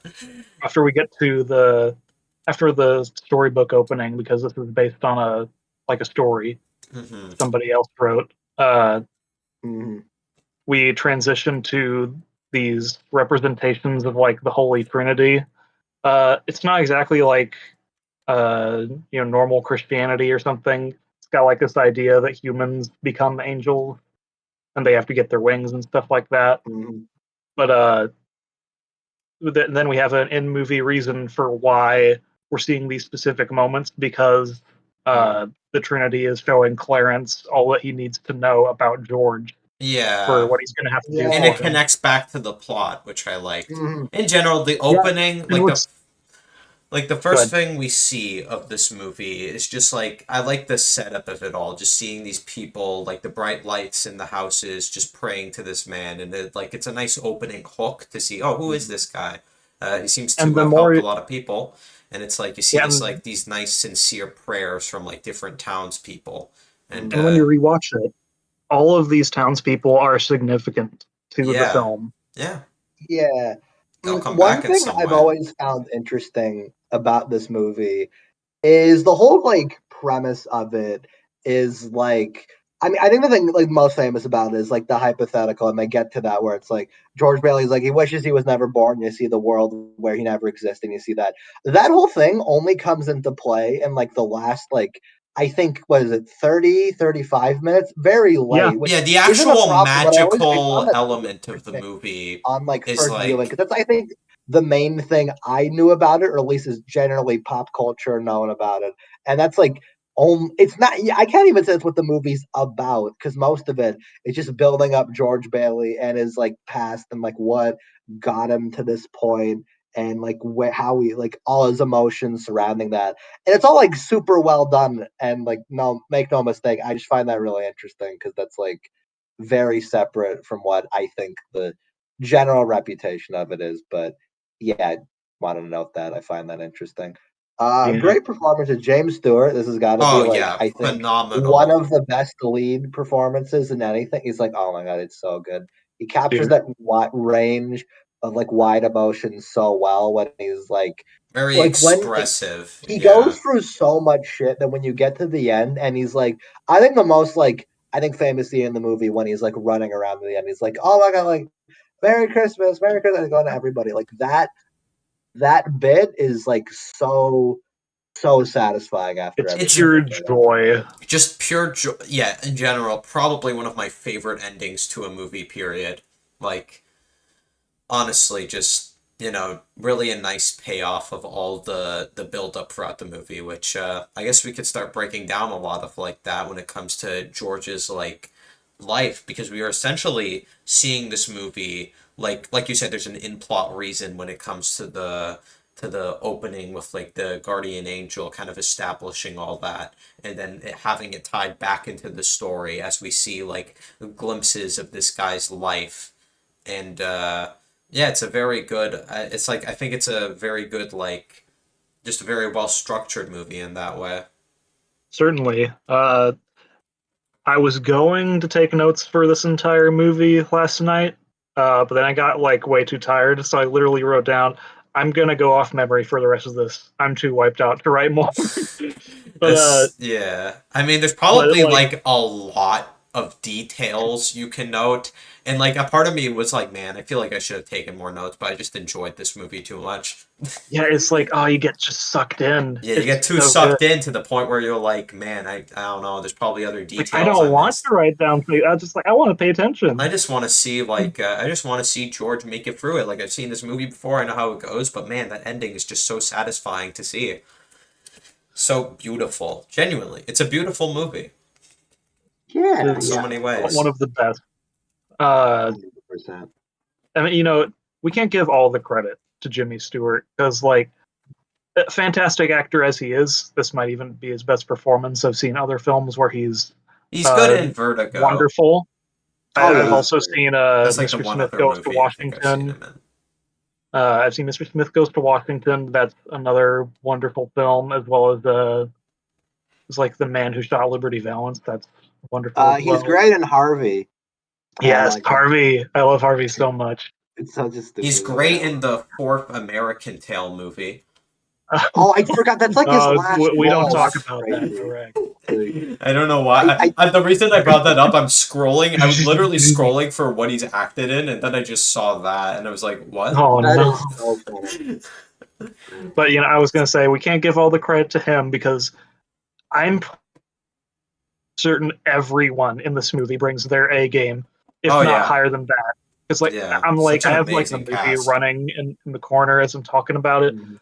If we when we look at the scene where he's uh like telling Mr. Gower about what happened as a kid, they accidentally put Oh, I poison, love that or actually not scene. even accidentally, but like out of out of depression and malice for other people, he's put poison into the medicine, and we see like his eyes kind of like start to tear up Yeah, as he the realizes what actor does he's a good done, job just showing this crippling sadness within him in this moment as he like breaks down and hugs him. and he breaks down, and George he never tells anyone as he promised. It's Yeah. wonderful.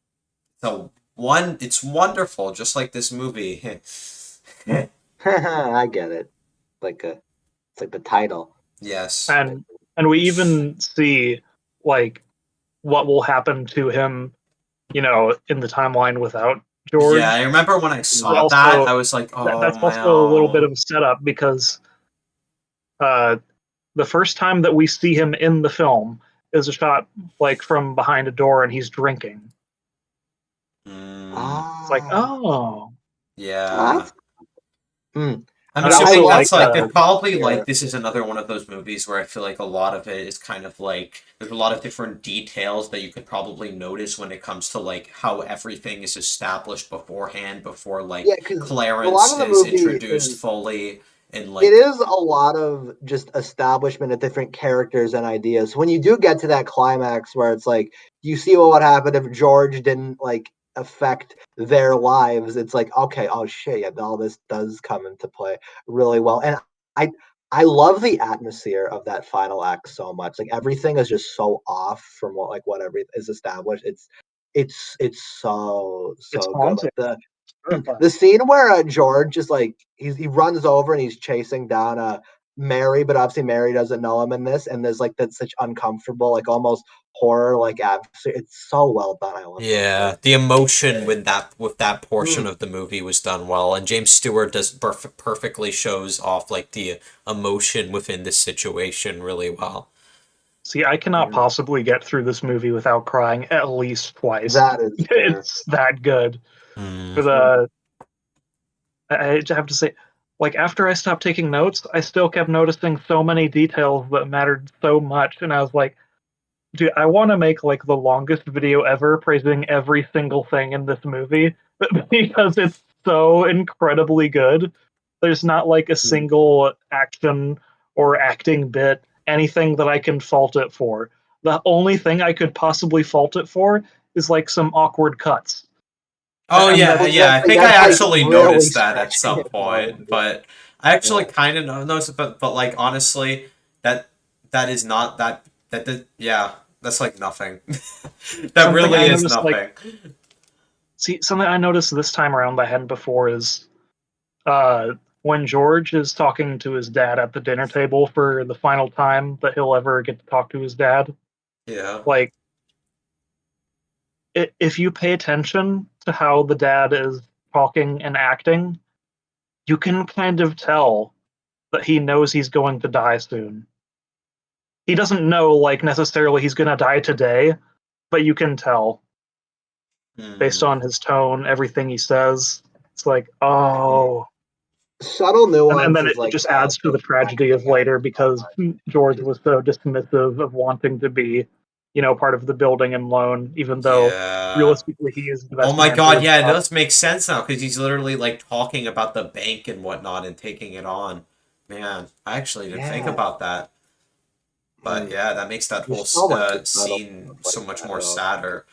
And like just And the whole concept of like George being such a genuinely incredible, just an incredible. How can you not like him as a protagonist, man? Like you just see his journey, having done so many like amazing things to help people in his community, and being so determined to stop this man, Mr. Potters, from like taking over like the banks and leading to a lot of like people, just like losing their money. Like he sacrificed so much, and like it's just kind of sad seeing him in these like situations at points where he's like doesn't know what to do because he has financial issues and whatnot, and he's like watching all his friends move on to bigger and better things, and while he's The like scene that really breaks my heart is when he goes back to the house, and like it's when he reaches really his like main breaking point. He yells at his kids, like the yeah, music that's like so all stops. That sad.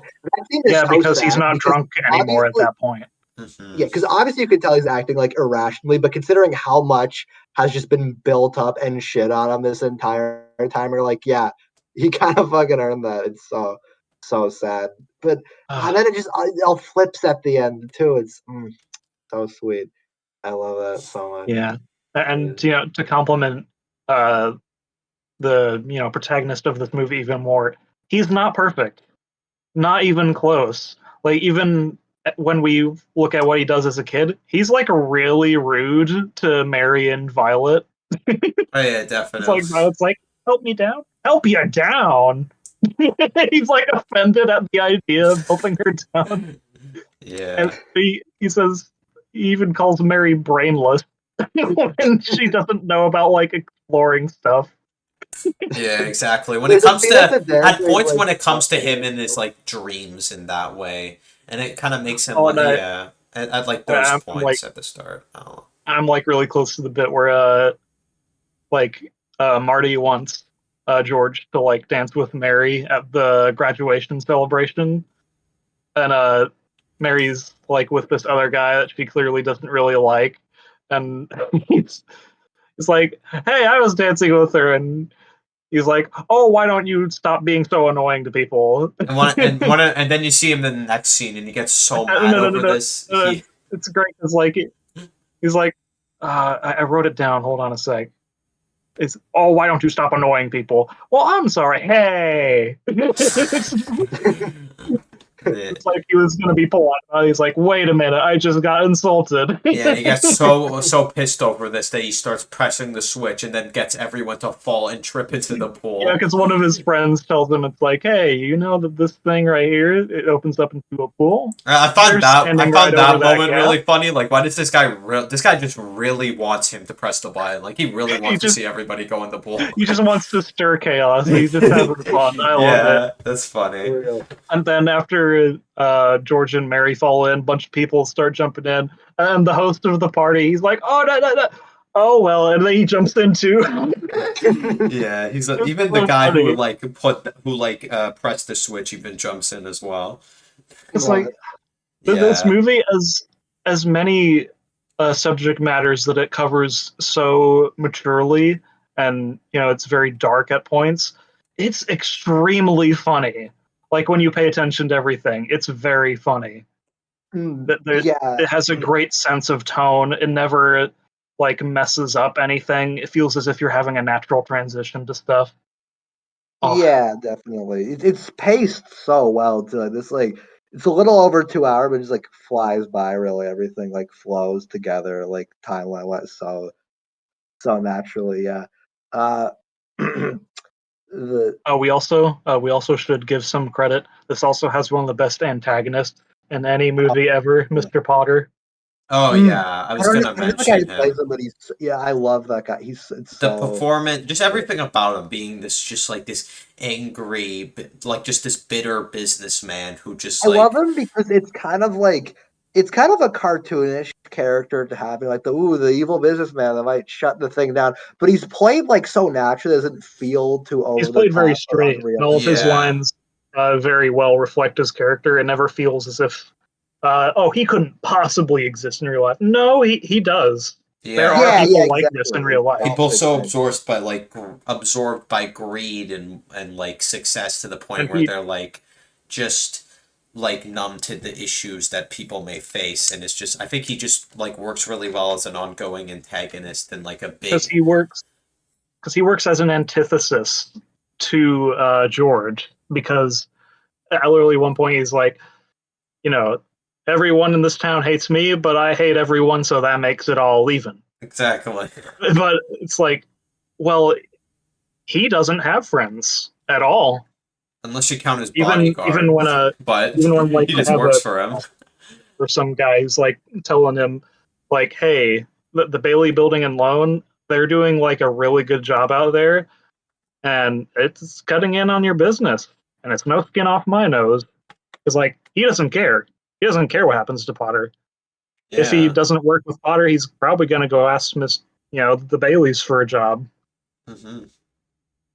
So because the final bit that Clarence has in the movie is he has the little book that he gives George that says, "No man is a failure who has friends." Yeah, that was a nice. Mr. Potter has no friends, and he only makes people's lives worse. Exactly, it's a great, just a great contrast between the two of them, especially since how there's one point you mentioned where George is able to run this a successful business out of in the exact opposite way Mr. Potter's runs his, and that only makes him more angry and bitter against him throughout. Are you running a business or a charity ward? Exactly. Yeah.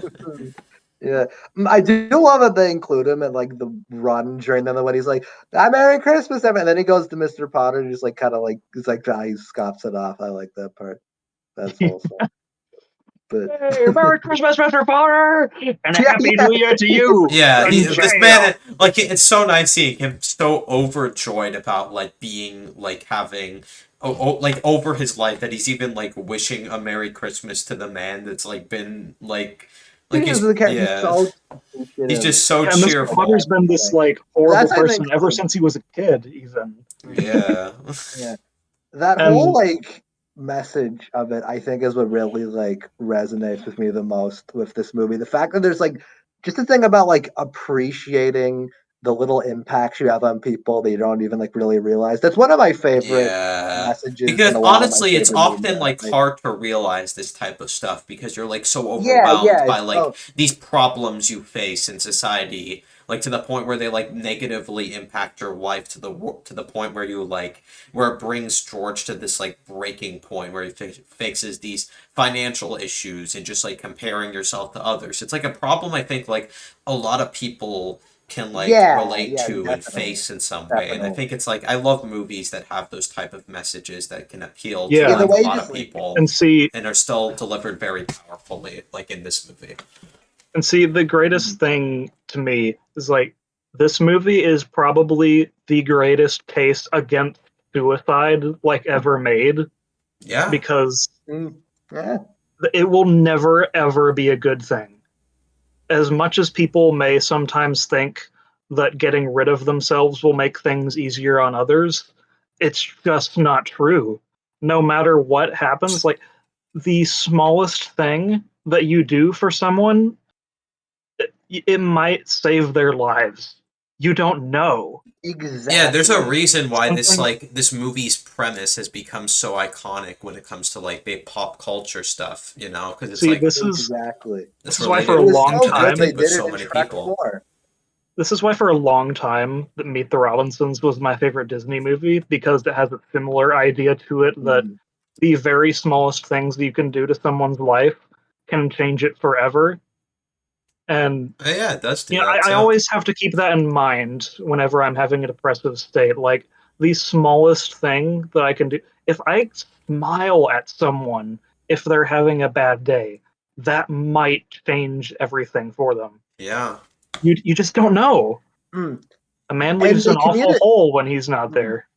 Exactly. And they communicate the message so well again for the ending, which I bring up because I think a lot of it, like the whole movie is like perfect practically, but that just ties everything together so well. The fact that like all these little things that George didn't consider, all those people, that ends up working out for him in the end because they all help him out. And that's what gets him out of his rut and gets him that like full happy ending. The fact that it's just a movie about the little connections you can make with people and how that impacts everyone and how that like how you have so much more impact than you can like realize sometimes it's just such a it's so nice and I think a really profound thing to keep in mind and they communicate it would just be one thing if it were the message but it ties into the whole story and the way everything's framed so well just Yeah.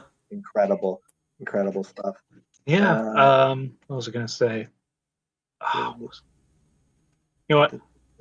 I just while I have the movie going, I love the bit where George and Mary are on their way, just walking after the graduation party. She's got like a robe. He's got some sports outfit that he I had to love steal that from the part. locker It room. is It's so so funny. good, and I love the random guy who's observing them. He's like, "Oh, why don't you just kiss her instead of talking her to death?" Yeah. And then they're kind of like having a debate for a second, and he says, "Oh, youth is wasted on the wrong people," and he walks away. I Yeah. love George in that part where like the robe falls off and he's like taunting her. It's so funny. He's like, "Oh, wait, what am I doing?" It's not often a man finds himself in this It's so situation. funny because he's like he's messing with her, but he also talks so formally too. So it's like, oh, it's Yeah, so it's silly. like you know that he's not gonna do like a horrible thing to No, of her. course he's so innocent. But Yeah. he's just, like his message so wholesome. Yeah. And then he just doesn't get a chance to do anything because, well, tragedy has struck. His dad's died. Yeah. There's such a good contrast bit there too, because you have the whole like the whole graduation. That's like one of the more lighthearted parts at that point. Like, It's so, very and funny. it's Yeah. fun for good reason. But then like the reality of that kicks in, and you Hmm. got that whole thing to And break. something, a very important line that the father has in the last conversation he has with George is he says, "Well, you were born older, George," and he's just saying, "George, you were like from the start, you were more mature than Harry or anyone else you've known ever was at that age." And that's why he thinks that, George is the man for this job, even if he respects George's wishes for going somewhere else or doing something else with his life. Hmm. Yeah. Mm. Also, a Yeah. shout out to Bert and Ernie, the taxi driver, the cop. They're wonderful. Just have to Yeah. say that. Sesame Street. Pretty sure they were inspired by that. I can't say that, but You know what? I I wouldn't can't be say for shocked. sure, but it's possible. It's possible. I like how all these like different townsfolk all come back in the end. It's like beautiful seeing like all his good deeds coming back to them in the form of so many of his loved ones coming together to like team up against Mr. Potter. Like trying to work, like give their money, finally paying back their like debts to him in some way that like were never I like established. Since this he's done so much for these people, and like you really see that paid off when they all return in the end. Yeah. I like this little setup and payoff they do there. It's like a small thing, but I noticed it on this rewatch. Like, because there's the part where in the scene where George reaches like his breaking point and he's like around where where the staircase is, and there's like that wood part of the top that like breaks off that like that sets him off a little bit. It's a thing there. And then at the end when he's so happy, he's like running up and that happens and he doesn't even care. He just like runs up and he like quickly he kisses it and puts it back. yeah, exactly. He doesn't because it shows great. how much like well, it's a good mindset thing because if you're in like a shitty mood, of course something mild like that's gonna set you off compared to like there it's barely super easy, barely an inconvenience one might say. But and it just reminds him of home. He's so used to yeah, this. exactly. It's little stuff like that adds so much to the movie. I love it. Mm-hmm. Great. Mm-hmm. It's like everything we're saying, it's probably been already said. Like there's probably not a single thing that this movie has not had said It's for like it I at some point can't or another. think of Like I don't any. care. This is one of the Yeah. best movies ever. Exactly. Yeah, it's like I can't think of any good reason why someone would hate this movie. If I'm being completely honest, like I You really would can't. absolutely have to be Mr. Potter. Yeah, you would. hate this movie. Yeah, literally, you would have to be Mr. Potter to actually hate this movie. You'd literally like get pissed at. Oh yeah. If you hate this movie, you're literally the villain of this movie. How does that make you feel? I'm saying. I have to compliment, more stuff surrounding Mr. Potter is like after Uncle Billy has accidentally lost the 8,000 to Mr. Potter after just like, bragging in his face. Yeah, Mr. Potter keeps that he gets and the upper hand. he gets the upper hand. And when George comes crawling to him, we even have like a little visual of Potter's like chair in front of his desk is so much shorter than his own because he wants to look down on people. It's like George Really? tries to punch himself up higher and it doesn't work. Yeah. And like the pure like just joy he is so like he's like feeling this moment saying, well, like him just like taking And like he's being the his most pride behavior into here. this. He's being far nicer to George than he's ever been to him because he's like a master manipulator here. And Yeah. it's Like he not almost like it's working really well up until George shakes his hand and then he looks at his hand like he looks up and looks down back at it. It's like no, and yeah, he's like that's another great moment. it's like he's made a deal with the devil himself. Exactly. Like the very enemy that he's been like this is the whole point, the whole reason. He almost forgot the whole reason why he's been like holding himself back. He's literally been doing whatever he can to stop this scumbag from like taking over the town and whatnot. That's like he's like the main like thing that is stopping George from like moving on and like seeing the world, like his main goal that is like a huge goal for him to the point where he's like he was very desperate and holding on to this part of his life, but then starts to appreciate more of it at the end, which is a whole part of this film's beautiful message. Exactly. And what's great about this as well is like the tone it still works really well where after he's done that he like does a whole big insult towards Mr. Potter and it's like okay we're getting back into the swing of things right he's getting back into who he should be and but he says and that goes for you too just to the guy who like moves around Mr. Potter's chair and he's like Yeah. the guy like barely reacts but he's like what did I do? And then he walks out the door and he shouts at another person in the office, and that goes for you too. Yeah, that's funny. Because he's so upset. It's great. Literally. I'm see if I noted anything. Because, like I said earlier, you get very sucked into this experience, like seeing these like great glimpses throughout his life and just like his relationships with others. So like I didn't take as much notes about this, even though there's probably like a lot of different details that can revolve around like the comparison that is shown between like a lot of the stuff in like that takes place throughout the movie and how that like how George's existence has affected like so many different things that you can like probably see throughout the ending 30 minutes where like the Yeah. magic starts to come in for like, you know, the guardian angel Clarence, who also serves his purpose in this movie really Yeah. well as a, you know, Also, as a kind guardian angel. also I have to say the romance in this movie between George and Mary Oh yeah, is how have we not? unbelievably good. Yeah, It how have is we not like mentioned that yet? incredibly done. Like, you know, just as soon as like we have the first bit of them as kids together, she whispers into his trick ear that she'll love him until the day she dies, Yeah, that which was is funny. true. And Yeah, because she even like has like a bit of a annoyance with Violet because it's like, oh, you like every boy. And Violet's like, what's wrong yeah. with that? I thought that was a funny. I thought that was a I funny remember that. bit. And as the film continues, we see both George and Mary are kind of a little goofy with how they act towards each other. Like when we're having them walk back after the celebration, like some of the like what George says that he'll do for Mary is so ridiculous. He says, I'll give you the moon, Mary." And he says, "And then you could swallow it. And then moonbeams will shine out of your fingers, toes, and the ends of your hair." And he's just like kind of going, it's like, what is he saying? But it's like he's such a goofy romantic, and she loves that because Yeah. she is also the same way. And uh because we see how it also like when he tries to do that on Violet when he's like all out of sorts.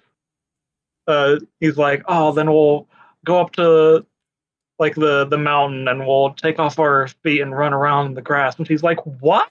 Yeah, it's almost like yeah, that whole thing is funny. It's almost like he's trying He's to like, scare oh, her. just forget about the whole thing. Yeah, it's almost like he's trying to scare her away.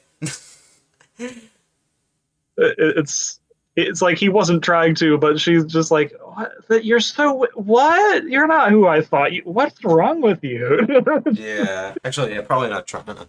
But like, I don't know. That's why I thought it was going at first. Since I don't know, I kind of wish I watched this movie last year. It's definitely gonna be try and make it as like one of the main Christmas movies I'm gonna try and rewatch every year. Especially since I think it's the best one and my favorite one as well. That So Also, is yeah. fair. I also can't think of wanna, okay. I but probably could think of things I prefer personally, but there's like nothing better than this. I think mostly because most Christmas movies are kind of shit, which is an unfortunate Yeah, thing. I also But think just like in relating this to Christmas, like making it like the whole thing with like, you know, family and like appreciating it and stuff. I think like as a result, I think this whole like supernatural thing, I like how the whole thing takes place around Christmas. It only adds to the whole message to me and makes it more powerful. And it makes yeah, just like I don't know, I just think the snow as well throughout like the mhm. backgrounds just makes like the ending portion of the movie. I don't know, I just like the snowy setting of it at the end. I just think it adds Yeah, to it like visually. mhm. Yeah, that's and all great. it makes things brighter. It's the thing. Yeah, yeah, Yeah, exactly. exactly. But Yeah, I might I be want to misremembering. Sorry, go actually, ahead. sorry, so we can go on. I want to note another really funny bit. After Harry has come home with his new wife, they have a little celebration. Uncle Billy is like drunk, Oh yeah, and and then you have to he's like like, "Oh make no, him now walk where's my hat?" straight, and And so then he George takes off his hat and gives it to him. He goes, "Oh, thanks, George. Which one's mine?" The middle one. and then you gotta get But him then told. Yeah, he walks off screen, and you hear like a crash. And it's like, "I'm all right. I'm all right." like yeah, That was that is that it. was like that was not in the script. That was like an accident Oh because uh, someone at the time that he like walked off screen dropped like a whole like light and shattered it Oh, and okay. Oh, and he just like ad-libbed, "I'm all right, and everyone loved it, so it stayed. Oh, that's so funny. Oh, that's awesome, actually. Yeah, Wow. I guess he was just supposed to walk away. Yeah, that's funny. I like That's that. great. Yeah, that was one of the funniest moments in the movie. Like this man is like hilariously drunk in the pretty exaggerated way. This man can't even like see where his hat is. It's Yeah, and pretty funny. after George is like upset Violet and the weird, goofy quirkiness. Like he like happens to end up at Mary's house, and he's being really aloof and weird with her because he's obviously still upset about what just happened. But what's also on his mind is the fact that Harry has come back with a new wife. There's a new job that he's going to be really good at. So he knows that he's going to be stuck here even longer than he wanted to be. Because you know that he won't like take the selfish decision. You know that. Yeah. Yeah, of course. And so the way he acts to Mary makes more sense when you think about what's going on through his mind. And, they only start, you Yeah. know, bonding once they're literally forced together to listen to Sam Wainwright over the phone. Yeah, that was And I love like all the bits with the mom the because mom just being so oh, disappointed. what's he doing down there with you? And I was like, oh, nothing. I just went for a walk, and he's making violent love to me, mother. Yeah, that's funny. Real. What was I gonna It's like, say? oh no, mother's on the extension. I am not. I like how, the scene where I think the scene like just showing like the wishes of both Mary and George does a good job of like showing like their relationship there, like when they like throw rocks at like that old house that will soon like end up becoming like their home. I like that detail too, obviously. Yeah, because Uh Mary wants to live there and George exactly. doesn't. And then like So by if the things end always George don't go starts his to way, appreciate, Mary more and everything that is like revolved around like her as a result of their relationship and just the life he's been able to build by helping so many people. So I thought like that's another one of my favorite scenes in the movie, just the scene where like both of the scenes where they like reflect on their wishes. and what's wonderful is even after he's been so upset about everything, when he goes to visit sick little Zuzu in her bed, he's Mm. still so kind to her and gives her the idea that he's fixed her flower. It's like, oh, he's such a good guy. It's like even in the midst of all his troubles, he's still trying to take care of his sick little girl, as upset as he gets afterward. So like then of course the leads to the payoff is like Zuzu's petals. There they are. You believe it, Bird? Merry Christmas! Yeah. I like that whole ending Great. sequence, just like how like incredibly happy he is having like Mm. gone I back love the to bit his where life. like he realizes it, like after he's at the bridge again, and then the guy calls him George, and he's Yeah, he like, sees "Oh, you know me?" the And then cop he's like, "Oh, I've been spending all the looking for you," and then he just like, "Oh my god," the excitement is so as he palpable. Like, runs for the street. It's like very mm, thrilling and exciting and I know. happy. Oh So my many god. amazing emotions are tossed around in that moment. Yeah. And what's What? a very important detail, like right before that as well, is when George is breaking down at the bridge, saying he wants to live again. Oh my goodness, I It forgot. That's like it's that is legit one of my favorite The scenes in the vocal whole delivery movie. there is it is so It is good. it's Oh my god. incredible. heartbreaking, But but you'll notice he's for the first several times he's begging, he says Clarence, and it's not deliberately until he says God that snow starts falling again. It's like immediately after he says God. mm, I didn't pick up Because on that actually. That's a that's a really good good. detail. I didn't Yeah, pick up yeah. on it either. that's who he should be praying to. Yeah. Wow. It's like, oh, everything works so perfectly well. Yeah. Oh, Genuinely I remember one amazing. of his other funny lines is like, so how old are you now? It's 18. 18? Why, it was just last year you were 17. Oh yeah, I forgot about that. That was really funny. No, I like that part. Yeah. Yeah. I'm sorry, I had to say that out before I forgot. So. Yeah, that is I'm gonna be honest, like I just get sucked. It's just like such an easy movie for me to like. For many people to like, really, like we so, like, said. charming and like that. I think that core story is so like endearing. Like, I can't imagine anyone disliking this movie Same. except for rich old people, as we all Yeah, know. it's universal to the human experience. Yeah, exactly. Exactly. How are Makes you for the gonna best. hate this movie? Literally.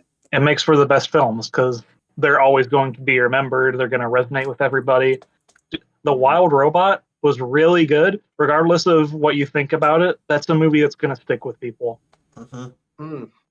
Yeah, because it did. I don't know. That has like less good, obviously, but Sure. that the main thing I did appreciate about that too is it did have a similar message just about like how important specific bonds can be in the whole like relationship between Roz and the I forget the bird's name. Sorry, but the thing. It's Bright that Bill. whole thing is really what. Bright Right, Bill. The Bill. bird's Yeah, name. yeah, Brightfield. Yeah, I mine's a little whatever, but yeah, that whole thing is like really resonated with that too. I have mild problems with that movie because of, like that core message. Yeah, that is very palpable and relatable to a lot of people. Really glad that one.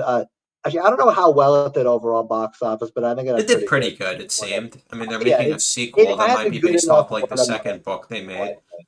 Yeah, So it had yeah. good. Yeah, I've read they're doing that. Yeah, I don't know, Mm-hmm. but it had good enough word of mouth at least. People, there was a lot of buzz around Yeah, it, and I'm happy about it was very much like Puss in Boots too. Once that got the word of mouth, that was becoming a success. Exactly, Yeah, yeah. that was I remember really. that movie And originally people wasn't love it. doing too It's well, still but it it's one of actually my was able favorites. to do better at the box office as a result of good word of Yeah, I mouth. remember that was so cool. That was like the top movie for like I swear like three, Yeah, 4 people months. fucking I love don't know that. about And fucking yeah, it's Puss deserved in Boots. 100%. Yeah. Yeah, I remember the months over where you watched it like once every 3 days for it like was all of great. it. I remember I randomly pointed It this was out so to silly, you but because I'm I glad I did started that. like noticing it and then you just started to continuing it after I Yeah, randomly you just pointed it told out. Like, me. this guy's That's watching awesome. it every 3 days and he just continued it from there. 3 days. It was really funny. Yeah. But I can never watch a movie like that speaking, often, even though, I obviously have like a lot of my own favorites. I should rewatch yeah, some of my favorite movies more often, to be honest. but speaking of favorite movies, uh, this one has definitely gone higher up into my top five again. And I have to say, after this time, I was, I was feeling down over some stuff going on. Watching this, dude, this is now like tied for my favorite movie with Transformers. That's That good to is hear. incredible. This is definitely up there for some of my favorite movies. I only like loved it more on this rewatch. It definitely like improved my day as well. So I was happy to get an Yeah, opportunity to I had a rewatch it similar again for thing. Like, this.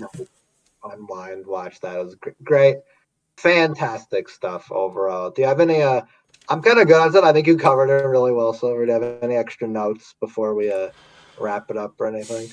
If I had written down more, I probably would. Same here, But but like there's so much here that if I yeah. were to go into everything, we would be here like 6 hours at least. We could but probably like, make this entire segment just an extra but hour like, just by like breaking down different specific but details like, if we solid. noted but them. like, there's not a single thing in this film that I do not love. It is so Yeah. practically perfect. I can't imagine how you could make a better film than this unless you just didn't have those minor awkward thoughts, and that's it. Yeah, Mm-hmm. but that's like nothing really. Mm-hmm. um So yeah. yeah. I think if you Yeah, haven't guessed already, 10 out of 10's for all of us. yeah, I would That goes agree. without saying. Yeah, Indeed. Yeah. it was Anyways, so good. They did it again for Shrek 4. Oh So yeah, but that was shit. okay, well, yeah, I mean, I haven't seen that movie in a long time, so Low key, I'd hate that I used to love that movie because it's like it takes It's a Wonderful Life premise and does it like terribly. It's like, oh, you didn't actually understand why It's a Wonderful Life worked the way it did in the first place. Mm-hmm. It's like they inverted it, where they barely have any of the main character's life in the beginning of the film, and then the majority of the film is in the alternate timeline that makes very little sense, and That is a good point. I hate Yeah. it. But the It's one that I really will say, awful. I I haven't mean, seen in Shrek fairness, if 4. they were gonna do that, they would just like replay the Shrek movies. Well, no, because you could Actually, still do more. You could definitely yeah, do more with all of Shrek's life after I those guess so. movies. Yeah, you could like break One it thing down I more. will say is I haven't seen Shrek 4 in like forever. We'll probably do a Shrek episode when 5 comes out, so I don't I'll know be how my probably thought will excited change for that. because like I could I'm have a excited whole for new that because I'm perspective really on it because it's curious been what the ages hell since I've seen it. they're. But my point is, Shrek 4 does one of my least favorite tropes where like things are like okay. It's like when Shrek's like going around and he's like talking to like Donkey and it's like there's a whole thing. He doesn't remember the whole It's a Wonderful Life thing. It pisses me off how long it takes for him to go, oh my god, no one remembers me. I mean it's like Yeah, okay. because Yeah, in that that is context, yeah. nonsense. It's only not annoying in It's a Wonderful Life because we know that George is drunk. Yeah, he's drunk here, and like he was just at a bar when it happened. Yeah, I will say So this movie is like the only time that trope hasn't annoyed me because they actually have a good reason for it. Because he's drunk and suicidal. Yeah, yeah, exactly. he's in a It's terrible clearly mental not state. That's the whole reason this whole thing's happening in the first place. Yeah, exactly. So yeah. And see, Yeah, if he hadn't been, then we would not have seen as much as we did with all the different characters and how everything has been affected. Because then he would have understood what's going on way earlier, and we would have seen less. yeah. Exactly. We could have like learned more about It like would what have been. Shrek's life It was like actually at the would have been. beginning of the movie as set up. If I'm being I was gonna honest from say. memory. I was gonna say if he hadn't been like drunk and whatever, it would have actually been less satisfying because he would have gotten the idea and then like, okay, yeah, he wouldn't have had like a breakdown or anything. It wouldn't have been nearly as effective. Yeah, what Exactly. an And amazing. I hate to say it's like, oh, if he hadn't been in this bad state, then it would have been less satisfying. It's like, well, I mean, it's true though. It's like Yeah, I don't know how Yeah. that movie's You, gonna hold you up gotta for have me. that low for the high to me as much as it does. So Hmm. Shrek yeah. 4 is also just not funny. Shrek the Third is funnier. Shrek the Third has one of my favorite jokes where Shrek's like, if you think this mad scene ain't dope, I feel you. And he goes on that for like 30 seconds. Yeah, That he joke. talks like Hashtag you. guest song. He does. He does. He uses my slang. He uses my Yeah. slang. This is crazy. Kids Uh, love their social So Silver, media. what you're saying is you're saying Shrek 4 would have been better if Shrek was drunk. Yes, All right.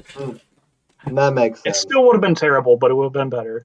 Mm-hmm. That's fair. Anyways, yeah. Thank you for tuning in for another Campy Cast episode, and have a Merry Christmas. Yeah, thank Indeed, you. and a happy new year. Yes. Yeah. Yes. Ho ho ho. And we'll see you all on an episode that Ho ho. I don't know.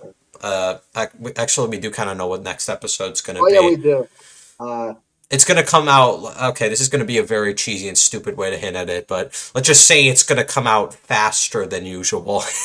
Oh uh, Very no. funny. actually, if we think about it, the teaser also had Santa Claus. So, Oh yeah. think about it. Yeah. All right. Uh, Anyways, yeah. sorry, hey guys. I guess you could say we're foreshadowing the next episode. Okay, that was Shut up. that was even worse than the one I did. Holy Oh cow. my word. Yeah.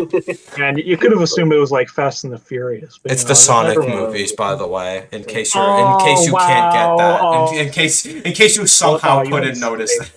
that. Oh, Yeah. man. Stay Yeah. tuned for that. Should come out like sometime before the end of the year, and if it doesn't, then you can all make fun of me. Regardless, It should it, come it out. will it will bring joy to all the viewers, guaranteed. Yes, If you indeed. don't experience joy listening to it, you are allowed to dislike.